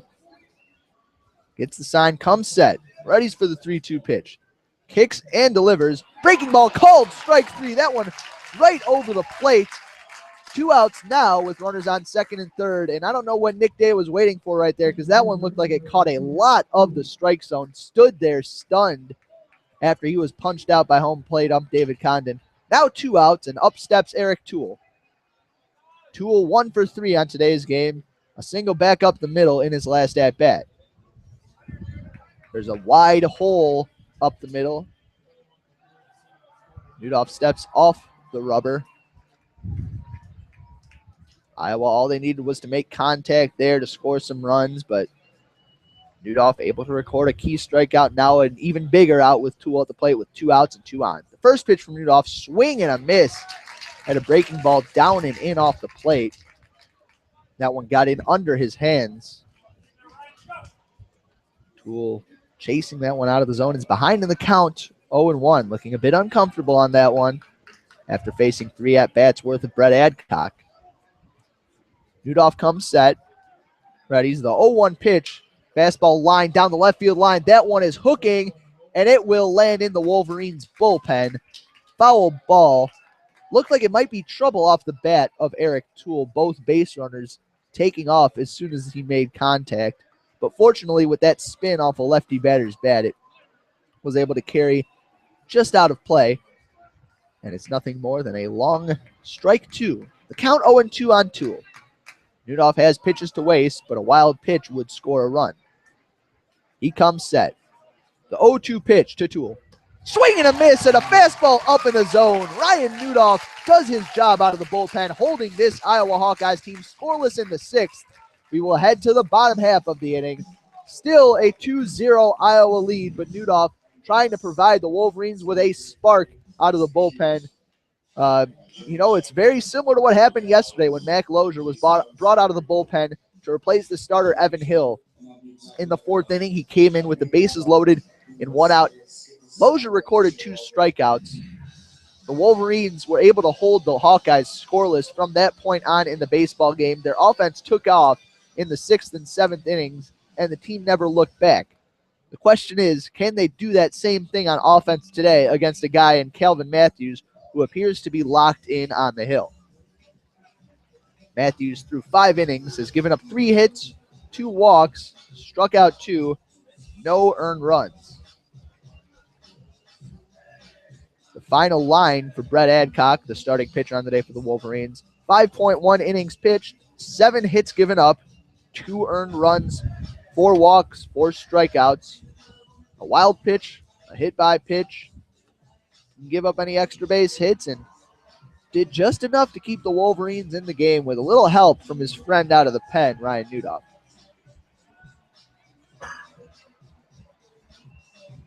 Final warm-up pitch from Matthews is thrown down to second base by the backup catcher Morial. Matthews at 93 pitches heading into the inning. This may be his last effort. Jackson Glines leads off for Michigan, hitting .484 when leading off an inning this year for Michigan. .371 overall. He's 0 for 2 on today's game with a ground out and a strikeout looking. The first pitch from Matthews is a fastball on the inside corner for strike 1. Matthews, time after time, has hammered the zone with his first pitches today. 0-1 count on the lefty Glines. Matthews winds and delivers. Breaking ball, misses low. Got on top of that one a little too much and buried it in the dirt. Count even at 1-1 on the center fielder, Jackson Glines. Matthews looks in, gets the sign, winds, and the 1-1 pitch to Glines is a fastball that Matthews unable to keep it down. It sails high and outside. Glines has worked the count to 2-1 now. Wind has died down a little bit coming in from center field. Guys will be able to power the ball to the gaps with a little more force now. The 2-1 pitch from Matthews. Glines swings and pops one up foul to the left side. It's going to bounce up against the ice arena. Count now even at 2-2. The left fielder Goodman shading Glines a bit toward the line. Tool the center fielder toward right center field, a couple steps away from straightaway center. Matthews shrugs his shoulders. The 2-2 pitch to Glines swung on and hit high into shallow center field. Tool ranging to his right, settles under it, and makes the catch. So 1 up, 1 down for the Michigan Wolverines to start the bottom of the 6th inning. And that will bring up the lefty, one of the 4 lefties to lead off this Wolverines lineup, Travis Mazes. Mazes 0 for 1 with a walk on today's game for the Wolverines. Hitting .336 on the year, a .430 on base percentage. But despite all the stats this Wolverines lineup has, it's been held scoreless thus far by Calvin Matthews. He winds the first pitch to Mazes, his line back up the middle, but it's a line drive right at Eric Tool in center field. Moves a couple steps to his left, and he makes the catch. Mazes hit that one hard, right on the screws, but hit it to the wrong place on the diamond, and that'll bring up Carmen Benedetti with no outs and no one on.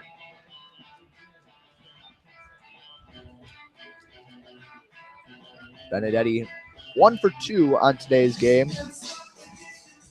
Had a single back in the first inning and flied out to left field in his last at-bat. The first pitch is hit high down the left field line. That one tailing away from the left fielder Goodman, and it will land foul in the bullpen, bouncing off the area of that wall that is in foul territory. And joining me for the remainder of this broadcast is WCBN's own Zach Shaw. Zach, Hi.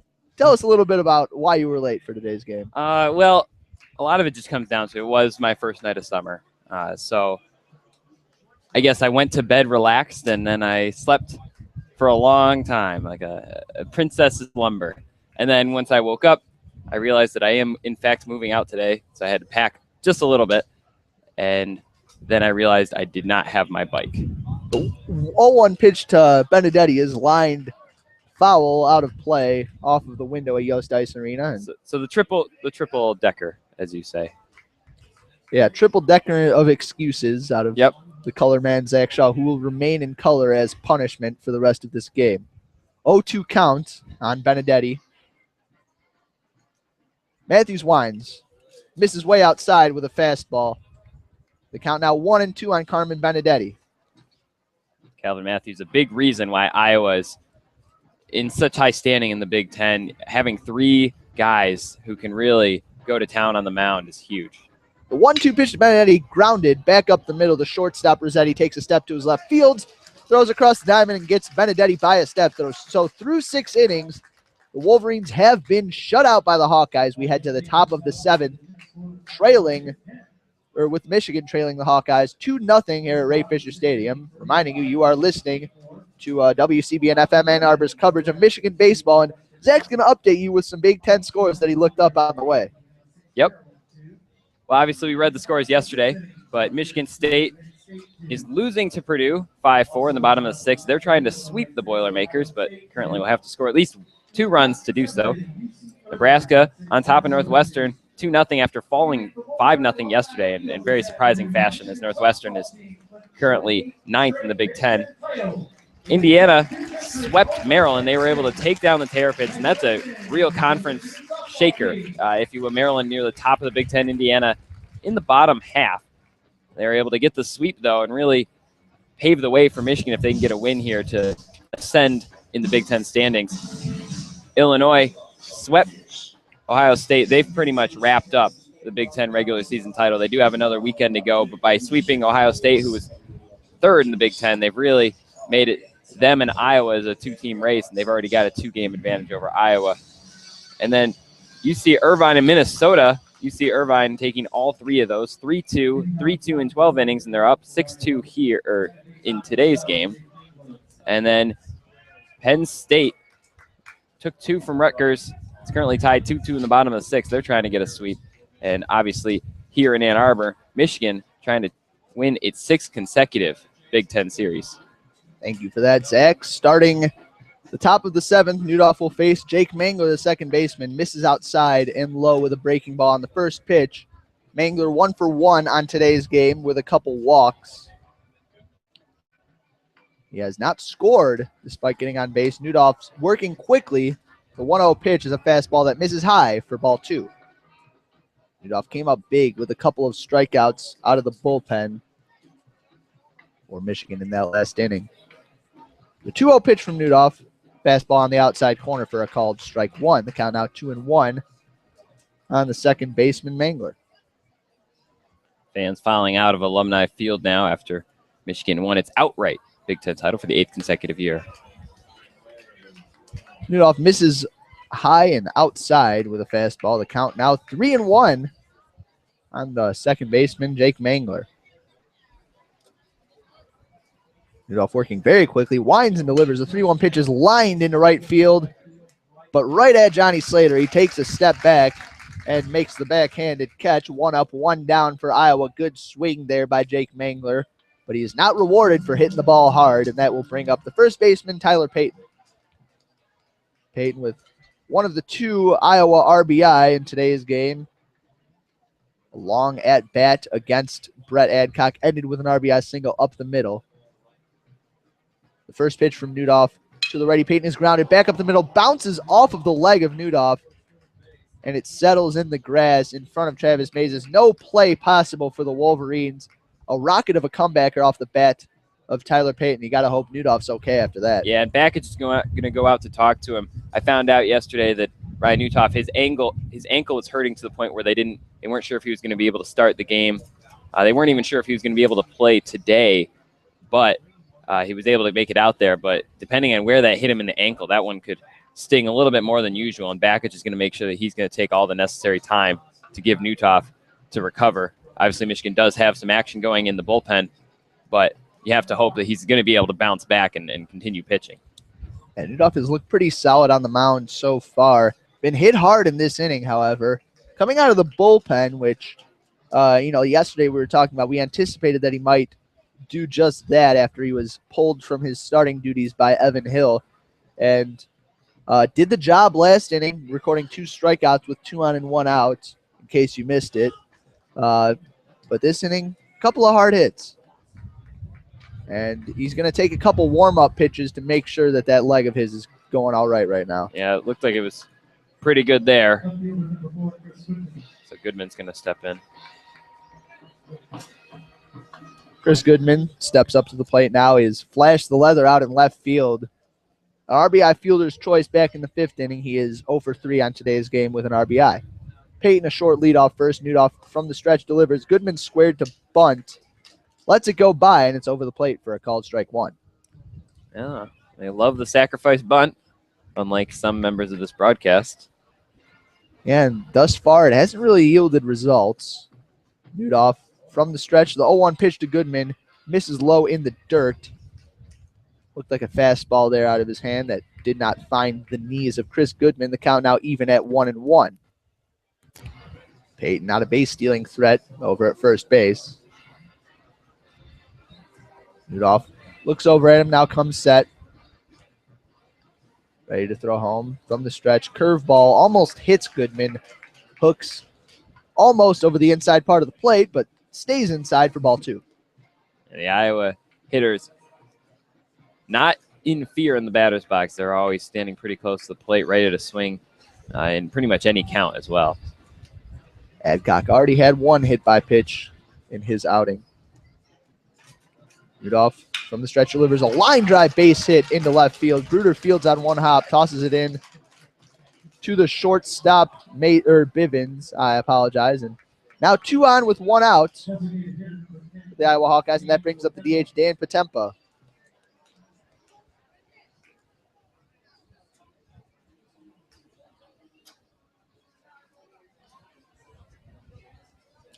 And now the catcher, Patrick, on his way out to have a brief discussion with Ryan Newdoff on the mound. He's been hit hard in all 3 batters that he has faced so far in this inning.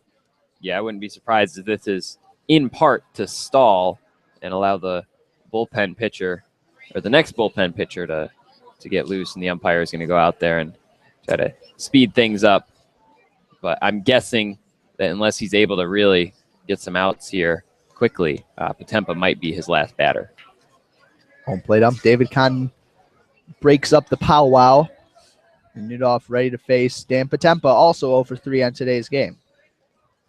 Potempa rests the bat on his shoulder.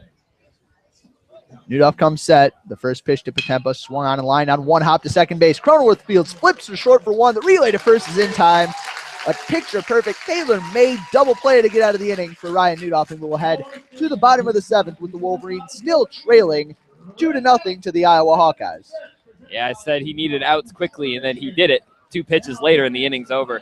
Nice job by him. You know, obviously you don't want to get hit hard every single batter that you face. It's not usually a good formula for success out on the mound, but it can work. You know, if your defense is there, and it seems like they've been there today after a very sloppy Friday game and a less sloppy but still kind of sluggish Saturday game. They seem to have come to play today, and they understand not only the pressure of the game, but really what this game can mean. It's obviously 2-0 game. You want to hold on, and you want to put yourself in position to win this game, and the only way you can do that when your offense isn't necessarily flowing like it had been yesterday is to play that strong defense and really back up your pitcher, and that's what they did there. It's definitely been more of a defensive and pitching battle today. Iowa has made some stellar defensive plays, mainly with a diving stop on a Lugbauer ground ball earlier on in this game back in the 3rd. Or maybe that was the 2nd. I don't know. Bad memory. And Chris Goodman had a couple of really nice plays out in left field. One, a sliding catch to Rob Benedetti. Another, a strong throw on the next batter to Rob Bruder of a double, gunning him down at second base. So Iowa has done their part on defense also to protect this 2-0 lead. And speaking of Cody Bruder, he is at the plate right now. 1 for 2 on today's game with a fly out to center and obviously getting thrown out at second back in the 4th inning. Looking to lead off against this new pitcher for the Hawkeyes, Nick Hibbing. Hibbing, a tall righty out of the bullpen with a 2.33 ERA on the year out of the pen for the Iowa Hawkeyes. Matthews' final line, 6 innings, no runs on 3 hits. The first pitch from Hibbing to Bruder is a breaking ball that tails over the plate for a called strike 1. Good command there by Hibbing. These Iowa pitchers have not given any first pitches to these Wolverines, almost all strikes. Yeah, Bruder didn't like that call. Not really sure why not, but it was a very good pitch, one that he's probably not going to be able to hit even if he does know when and where it's coming. So nice pitch by the pitcher. The 0-1 pitch from Hibbing is a curveball that gets over the plate for strike 2. That one more of a looping pitch, and Bruder let that one go by as well. Bruder behind in the count, 0-2. Still hitting .302 on the year. On base percentage of .350. Michigan would love if he increased that right now. Hibbing operates from the stretch, holds the ball at his chest, kicks and delivers the 0-2 pitch, swinging a ground ball, bounces foul. It actually bounced off of the fence and onto the roof of the facility out beyond the left side stands. So the count's still 0-2. Bruder fighting off pitches.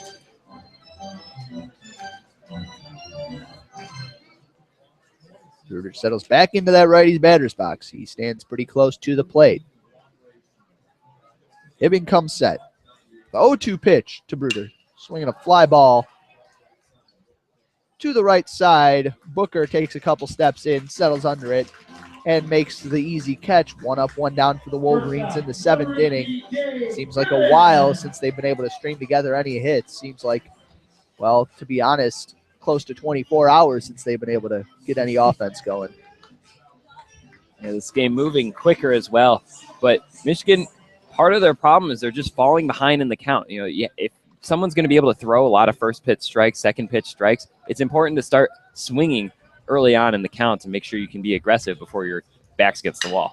First pitch swinging is Bivens, and he lines one into left field for a base hit out of the mouth of Zach Shaw and onto the baseball field. One of the first times we have seen Michigan swing at a first pitch, and Bivens is on base with 1 out, and that will bring up the right fielder, Johnny Slater. Yeah, sorry, Coach. I didn't realize that's all I needed to do. I would have said it much sooner.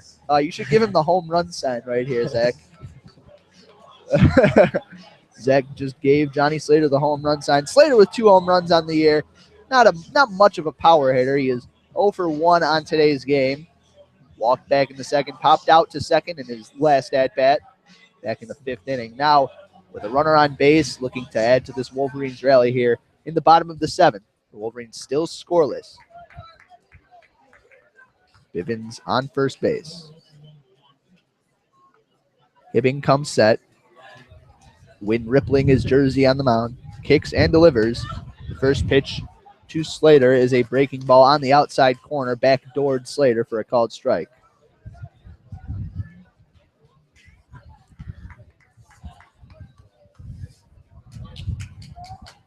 Hibbing gets the sign from his catcher, Morial. Comes set. Readies. Delivers the 0-1 pitch to Slater. Slater swings and golfs one into right field. Booker takes a step to his left, settles under it, and makes the catch. The 2 flyouts to right field have sandwiched Bivens' base hit with 1 out, and that will bring up the catcher, Kendall Patrick, who has not had a game for the ages today for the Wolverines. He is 0 for 2 with a strikeout and a ground out. A passed ball back in the 6th inning, which fortunately did not lead to any trouble for the Wolverines. Yeah, looking to recreate some of the magic from yesterday, in which he went 3 for 3 with a home run and a double and quite a few RBIs. Him and Benedetti really carried the team, even though the offense is flowing top to bottom. Those 2 certainly stood out tremendously. Hibbing comes set, looks in, delivers the first pitch to Kendall Patrick. It's a fastball at the knees on the inside corner. Patrick not too happy with the call. Behind in the count, 0-1. Seems like he's been behind in the count all game, as has, well, pretty much the entire Wolverines lineup. It's been a virtuoso performance by the Iowa pitching staff, most of it being Calvin Matthews. Bivens a short lead off of first base. Hibbing steps off and throws over to first. Bivens back with a head first slide. We've seen a lot of pickoff throws in today's game, which probably comes as no surprise to any of us who were at yesterday's game. Yeah, it was probably about a good half hour spent on pickoff throws yesterday.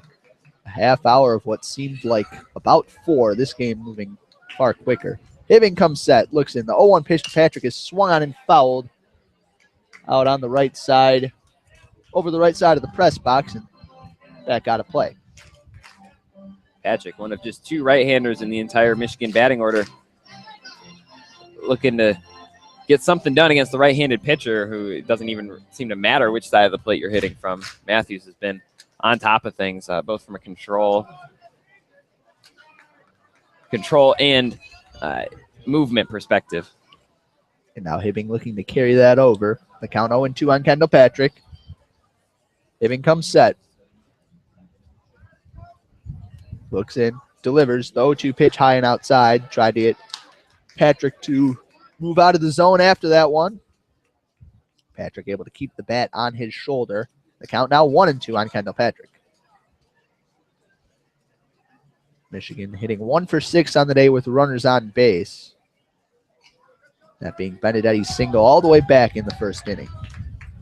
1-2 pitch from Hibbing. Patrick swings and lines one to deep center field, but Toole is over there. He settles under it in right center field and makes the catch. That'll do it for the Wolverines. A trio of flyouts make it so that Jake Bivens' 1-out single doesn't lead to anything. We head to the top of the 8th inning.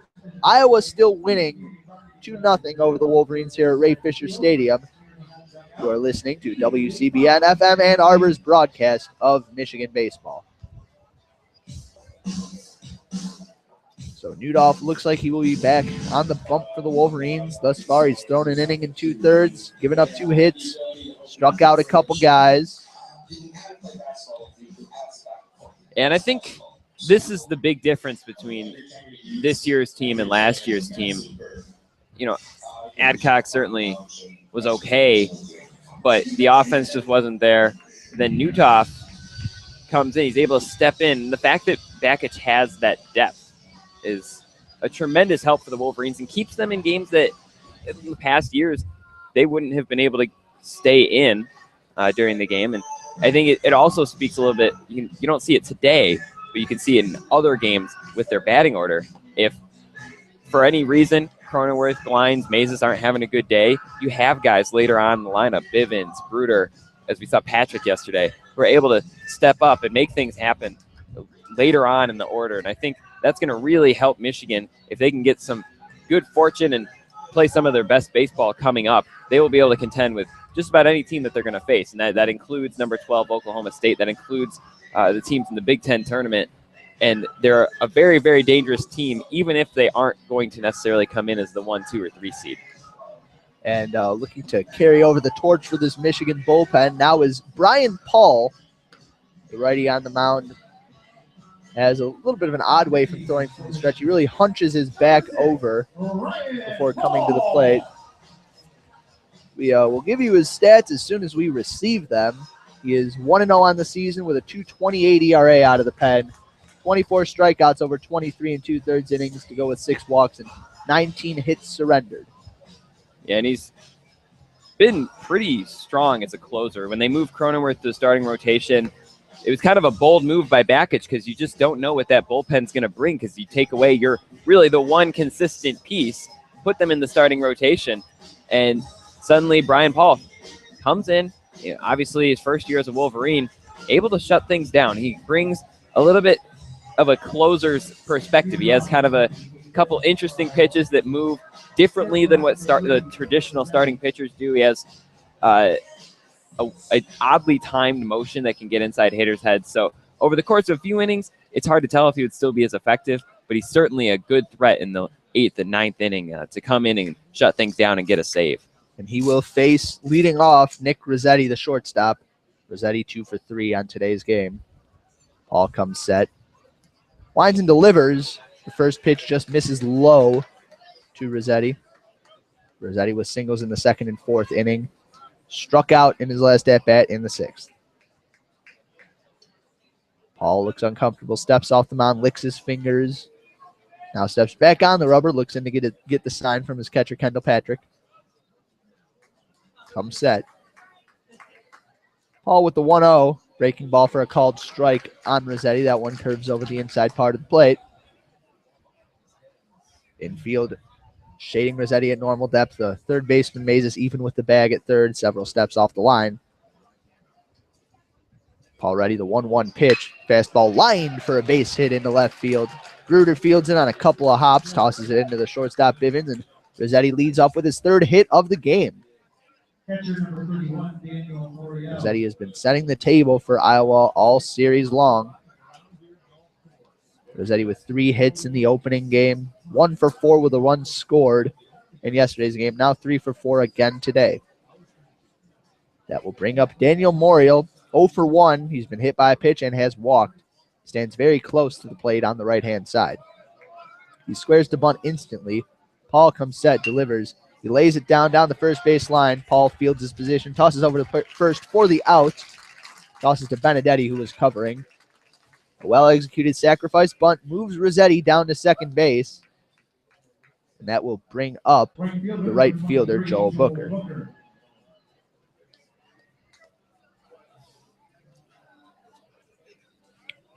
Booker 1 for 2 on today's game.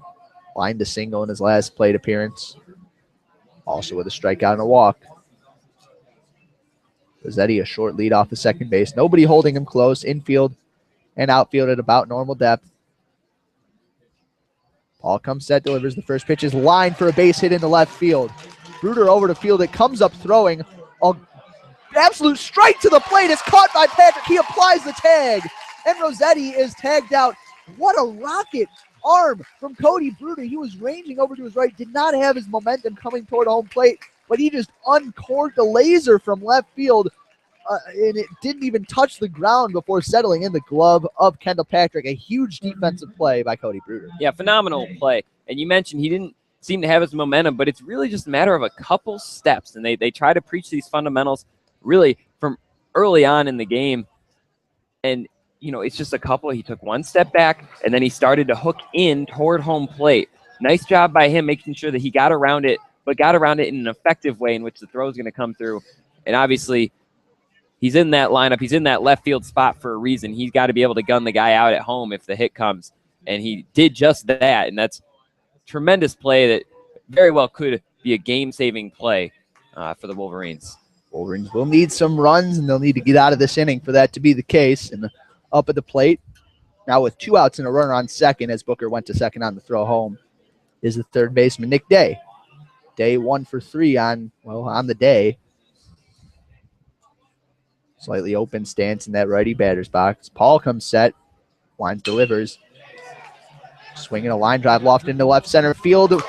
Reaching up and making the catch in the left center field gap as Cody Bruder covered a lot of ground and actually took a little jump to snag that one as it was about to fall into the gap. Bruder with a great defensive inning for himself, quite similar to the one that Goodman had for himself for Iowa back in the 5th inning. Holding Iowa scoreless as we head to the bottom of the 8th. The score is still 2-0 here at Ray Fisher Stadium. Yeah, Bruder redeeming himself. He did make an error in each of the previous 2 games and also had a lot of just misplayed balls, not reading things off the bat like he should have been, let a couple of them roll to the wall when they shouldn't have. But obviously, if Michigan can get some offense, there'll be a short memory, and Michigan will forgive Bruder for his previous errors and misplays with the potential rally-saving defense that he showed in this inning. So Hibbing remains on the mound for the Iowa Hawkeyes. Leading off the inning for Michigan is the designated hitter, Drew Lugbauer. Looks like he will not be pinch hit for as he is still a lefty against the righty Hibbing, and he is doing all right today. He's hit a couple balls hard to the right side. One turned into an out by a diving stop by the second baseman Mangler. Another one evaded his grasp and trickled into right field for a base hit. Lugbauer 1 for 2, and he will set up the top of the order waiting behind him. Possibly their last reps here in today's game.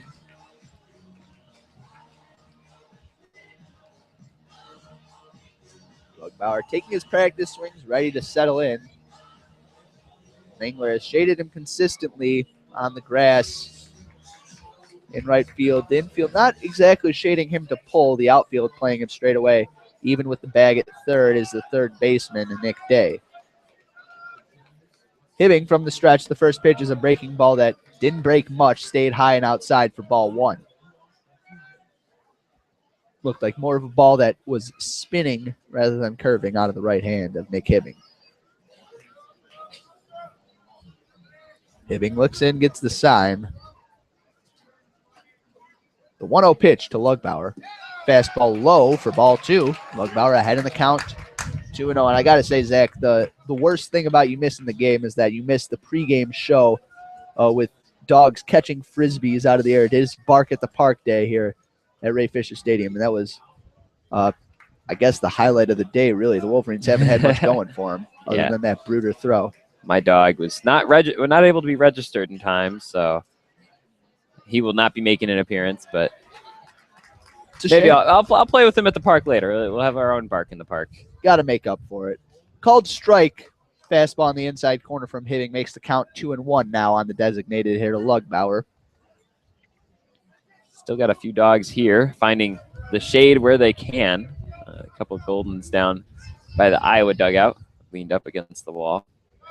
2-1 pitch from Hibbing, a breaking ball that misses low and in. The count now 3-1 on Lugbauer. Not a lot of walks issued by this Iowa staff today. Michigan would welcome one here. Iowa's left 10 runners on base today so far. The 3-1 pitch, Lugbauer grounds it back the middle, ranging to his left and making the he throws to first. And on a 3-1 pitch, Drew Lugbauer grounds out to short. So now with 1 out, that sets the table for the top of the order. Jacob Cronenworth will step into the box. He is 0 for 3 on today's game.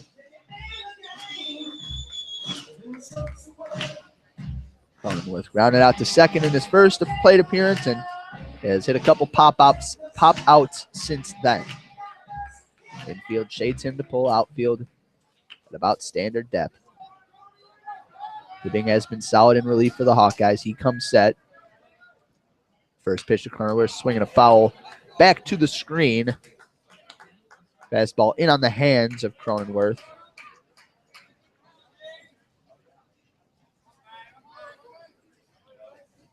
Cronenworth behind in the count, 0-1. The catcher Morial waits to set up until the last minute. He sets up outside. The 0-1 pitch to Cronenworth misses low.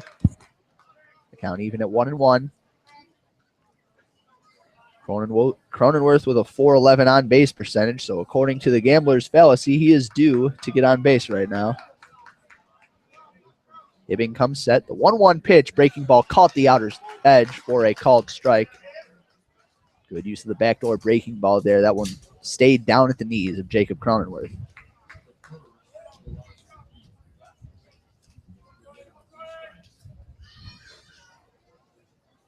Cronenworth now behind in the count, 1-2.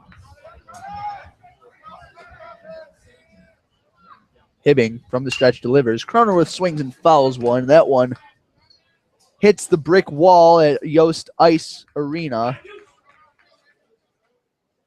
and bounces down into the parking lot. The count remains 1-2 on Cronenworth.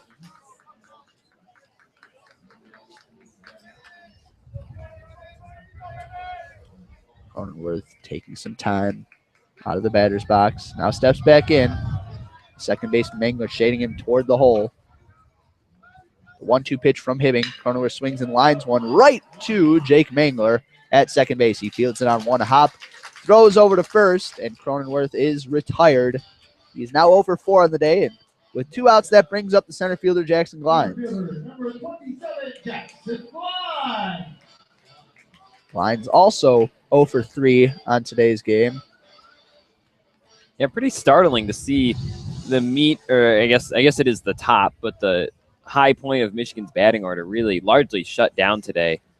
Cronenworth 0 for 4, Glines 0 for 3. I guess that's a good formula for success if you're Iowa. First pitch to Glines is skied into center field. It's tracking toward left center, but Toole is under it, and he makes the play. A first pitch fly out for Jackson Glines. Michigan scoreless through 8 innings. We head into the top of the 9th inning with Michigan trailing the Hawkeyes 2-0. Paul will be back out on the mound looking to keep the Hawkeyes quiet. Gave up some contact last time. They really haven't been getting the strikeouts that they were able to get in previous 2 games. Obviously giving up fewer runs as well, but really it's on this defense at this point. And then come the bottom of the 9th inning, it's put up or shut up time for that 3, 4, 5 part of Michigan's order. So Michigan can like their chances, but they really only get one of those chances. Michigan's going to need to be able to get some runs. That's been the story of the game so far. This Iowa lineup, one that can strike out. They whiffed 11 times in yesterday's Michigan victory here at Ray Fisher, but today not doing so quite as much. Paul, in 1 inning pitch, gave up a couple hits and was generally roughed up. Newdoff has recorded the 2 biggest strikeouts of the game. Adcock recorded 4 in his own right. But Paul will try to get out of this inning unscathed by any means necessary. Iowa will send the top of their lineup to the plate in Toole, Mangler, and Payton. Potent 1-2-3 punch for these Iowa Hawkeyes. Toole 1 for 3 in today's game. Iowa with 2 runs on 11 hits. Michigan 0 on 4 hits. Infield playing Toole straight away. Third baseman Mazes a step off the grass. Toole squares the bunt, pulls back, and Paul's first pitch misses off the outer edge for ball 1.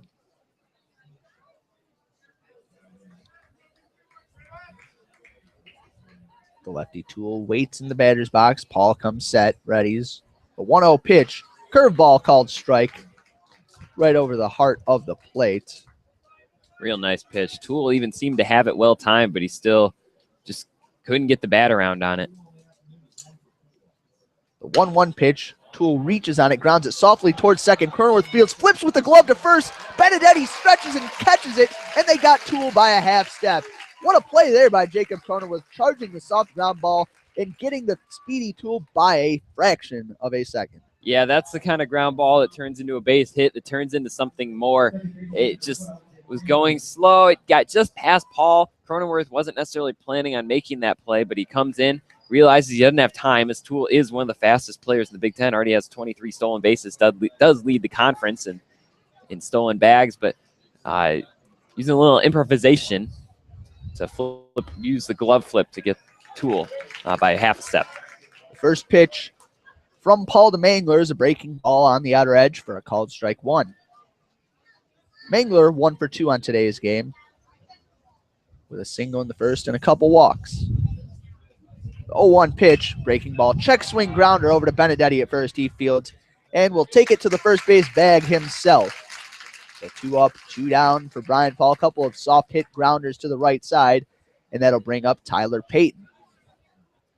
Payton, the first baseman, yesterday's starting pitcher, has perhaps been Iowa's best hitter in today's game. 2 for 4 on the day. He's hit the ball hard in pretty much every plate appearance he has had. An RBI single broke the scoreless tie in the third. Paul's first pitch to Payton, breaking ball, just missed high for ball 1. Outfield shading Payton toward the opposite field. The infield straight away, but deep at all positions. The 1-0 pitch is a breaking ball swung on and missed by Payton. That one dropping down in the zone, and Payton couldn't find it. Payton looks in, gets the sign from the catcher Patrick. Now comes set, holding the ball at his stomach. The 1-1 pitch, breaking ball in the dirt, scooped by Kendall Patrick, but it missed the zone by a good margin, and the count now 2-1. Paul looks in, comes set now. The 2-1 pitch to Tyler Payton, swinging a rocket in the left field. That one is going to drop in front of Cody Bruder for a base hit. Tyler Payton having a day for himself. He is 3 for 5. And he's now on first base with 2 outs. Iowa trying to add to that 2-0 lead. As up to the plate steps the left fielder, Chris Goodman. Yeah, other than his pitching performance, I guess similar to Cronenworth in the first 2 games, Payton's really been able to do it all for Iowa, stepping in nicely at the plate, making some plays out in the field, or at least being consistent out in the field, and really showcasing why he's him along with Eric Toole are really Iowa's cornerstone and best players. First pitch to Goodman is a fastball over the outer edge for a called strike. Goodman 1 for 4 on today's game. Hit a single to left in his last at-bat.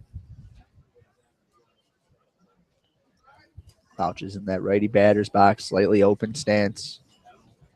The 0-1 pitch from Paul is swung on and golfed high and fouled on the right field line. That will make its way out of play, and it will bounce in front of the Iowa bullpen. Paul quickly ahead of Goodman, 0-2. Goodman hitting .278 on the year. .262 with runners on and .200 with 2 outs. Bruder shading him very deep toward left center field. The 0-2 pitch coming from Paul to Goodman. 2-seam fastball misses the outside corner. The count now 1-2 on the righty Goodman.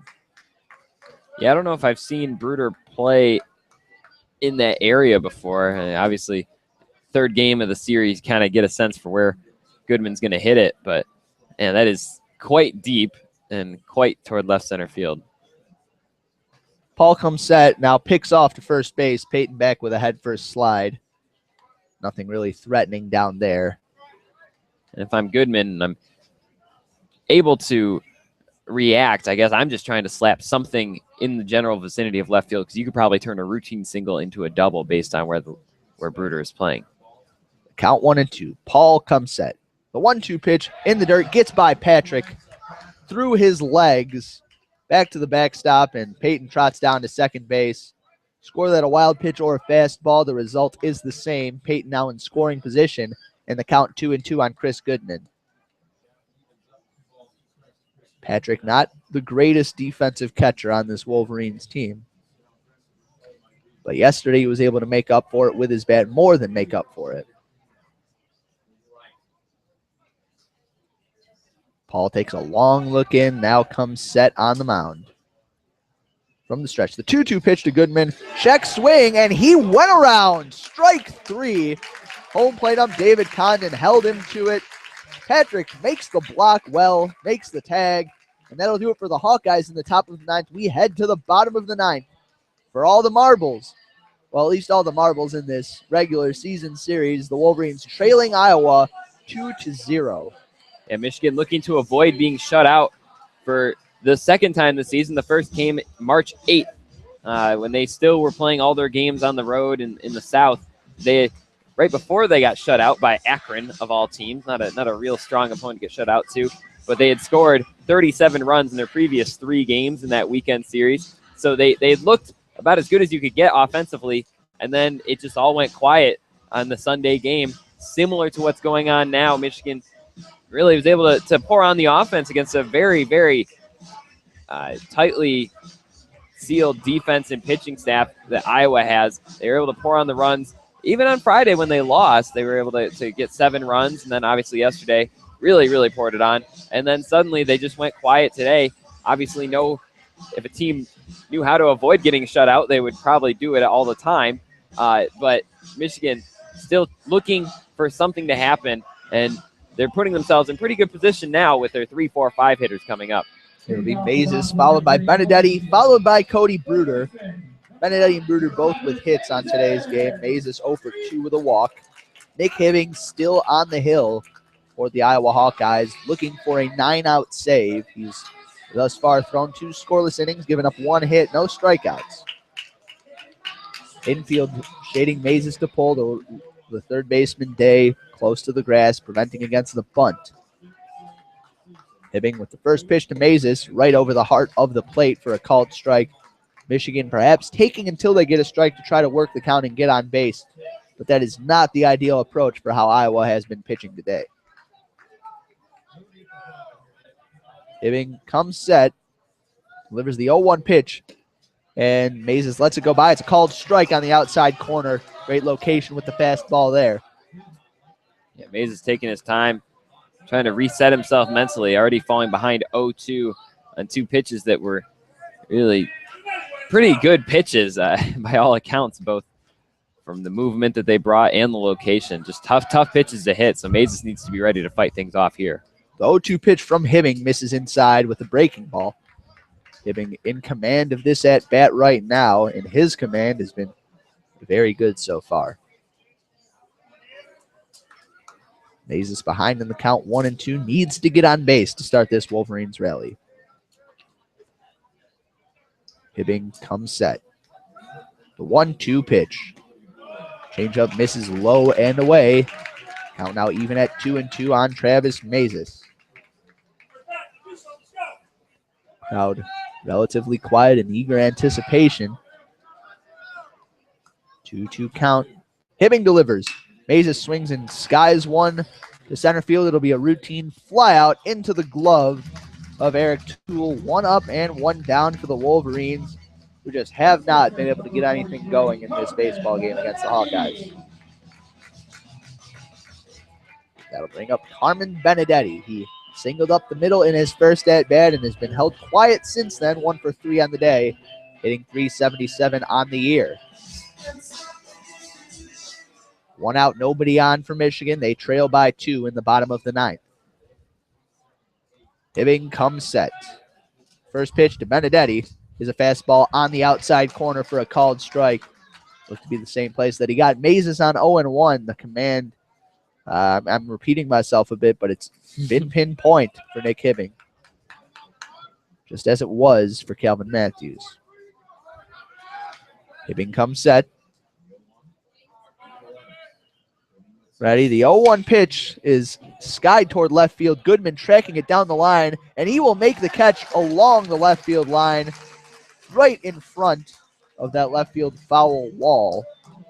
2 up and 2 down for the Wolverines.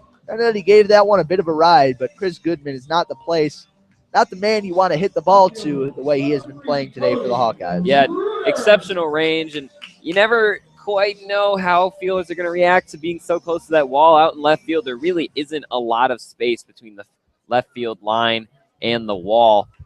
Goodman handled it well, showcasing just why he's such a huge asset for the Hawkeyes. First pitch to Bruder. He is swinging and fouls one off over the screen, and it bounces about 3 feet below us off of the press box. That pitch in on the fists. And Zach, were you getting out of the way of that one? I was a little bit. Because of the way our window is open, you got to catch it. I wouldn't have been able to catch that. Okay, so don't get out of the way then. Well, if you can't catch it, you don't know how it's going to bounce. All right, 0-1 count on Could have been Cody a dangerous Bruder. bounce. Hitting, winds, delivers, grounded softly toward Rossetti at short. Fields throws across the diamond, makes the play, and that will do it here for the Wolverines. They lose 2-0 to the Iowa Hawkeyes. The dominant pitching performance from Calvin Matthews all the way up to Nick Hibbing.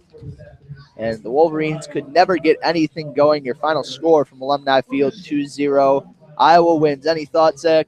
Yeah, this was a big opportunity for Michigan to really assert themselves and really actually, having spoken to some people who are on the selection committee, if they had been able to showcase what they could do in this series, they would have had a chance at net large bid if they kept things going. They didn't do poorly. I don't think it was a poor performance. Obviously, you want to be able to score runs because that's the only way you're ever going to be able to win, just statistically speaking. But they showed up. They had a sloppy game Friday, and then they dominated yesterday, especially in the later innings. So not a bad performance, but Michigan's definitely going to have to learn from their second Big Ten series loss of the season. They're going to have to learn. They're going to have to develop. But the good news for Michigan fans is Michigan contend with the best. They can contend with the best, and they most certainly have the opportunity to do so again in the Big Ten tournament. Well, Michigan did compete in this series, but the bottom line today is that they lost 2 out of 3 to the Iowa Hawkeyes, the players shaking hands on the field.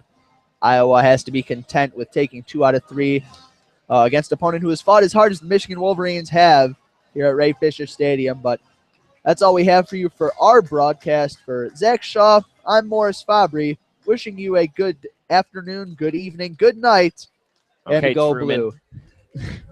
Get out of here.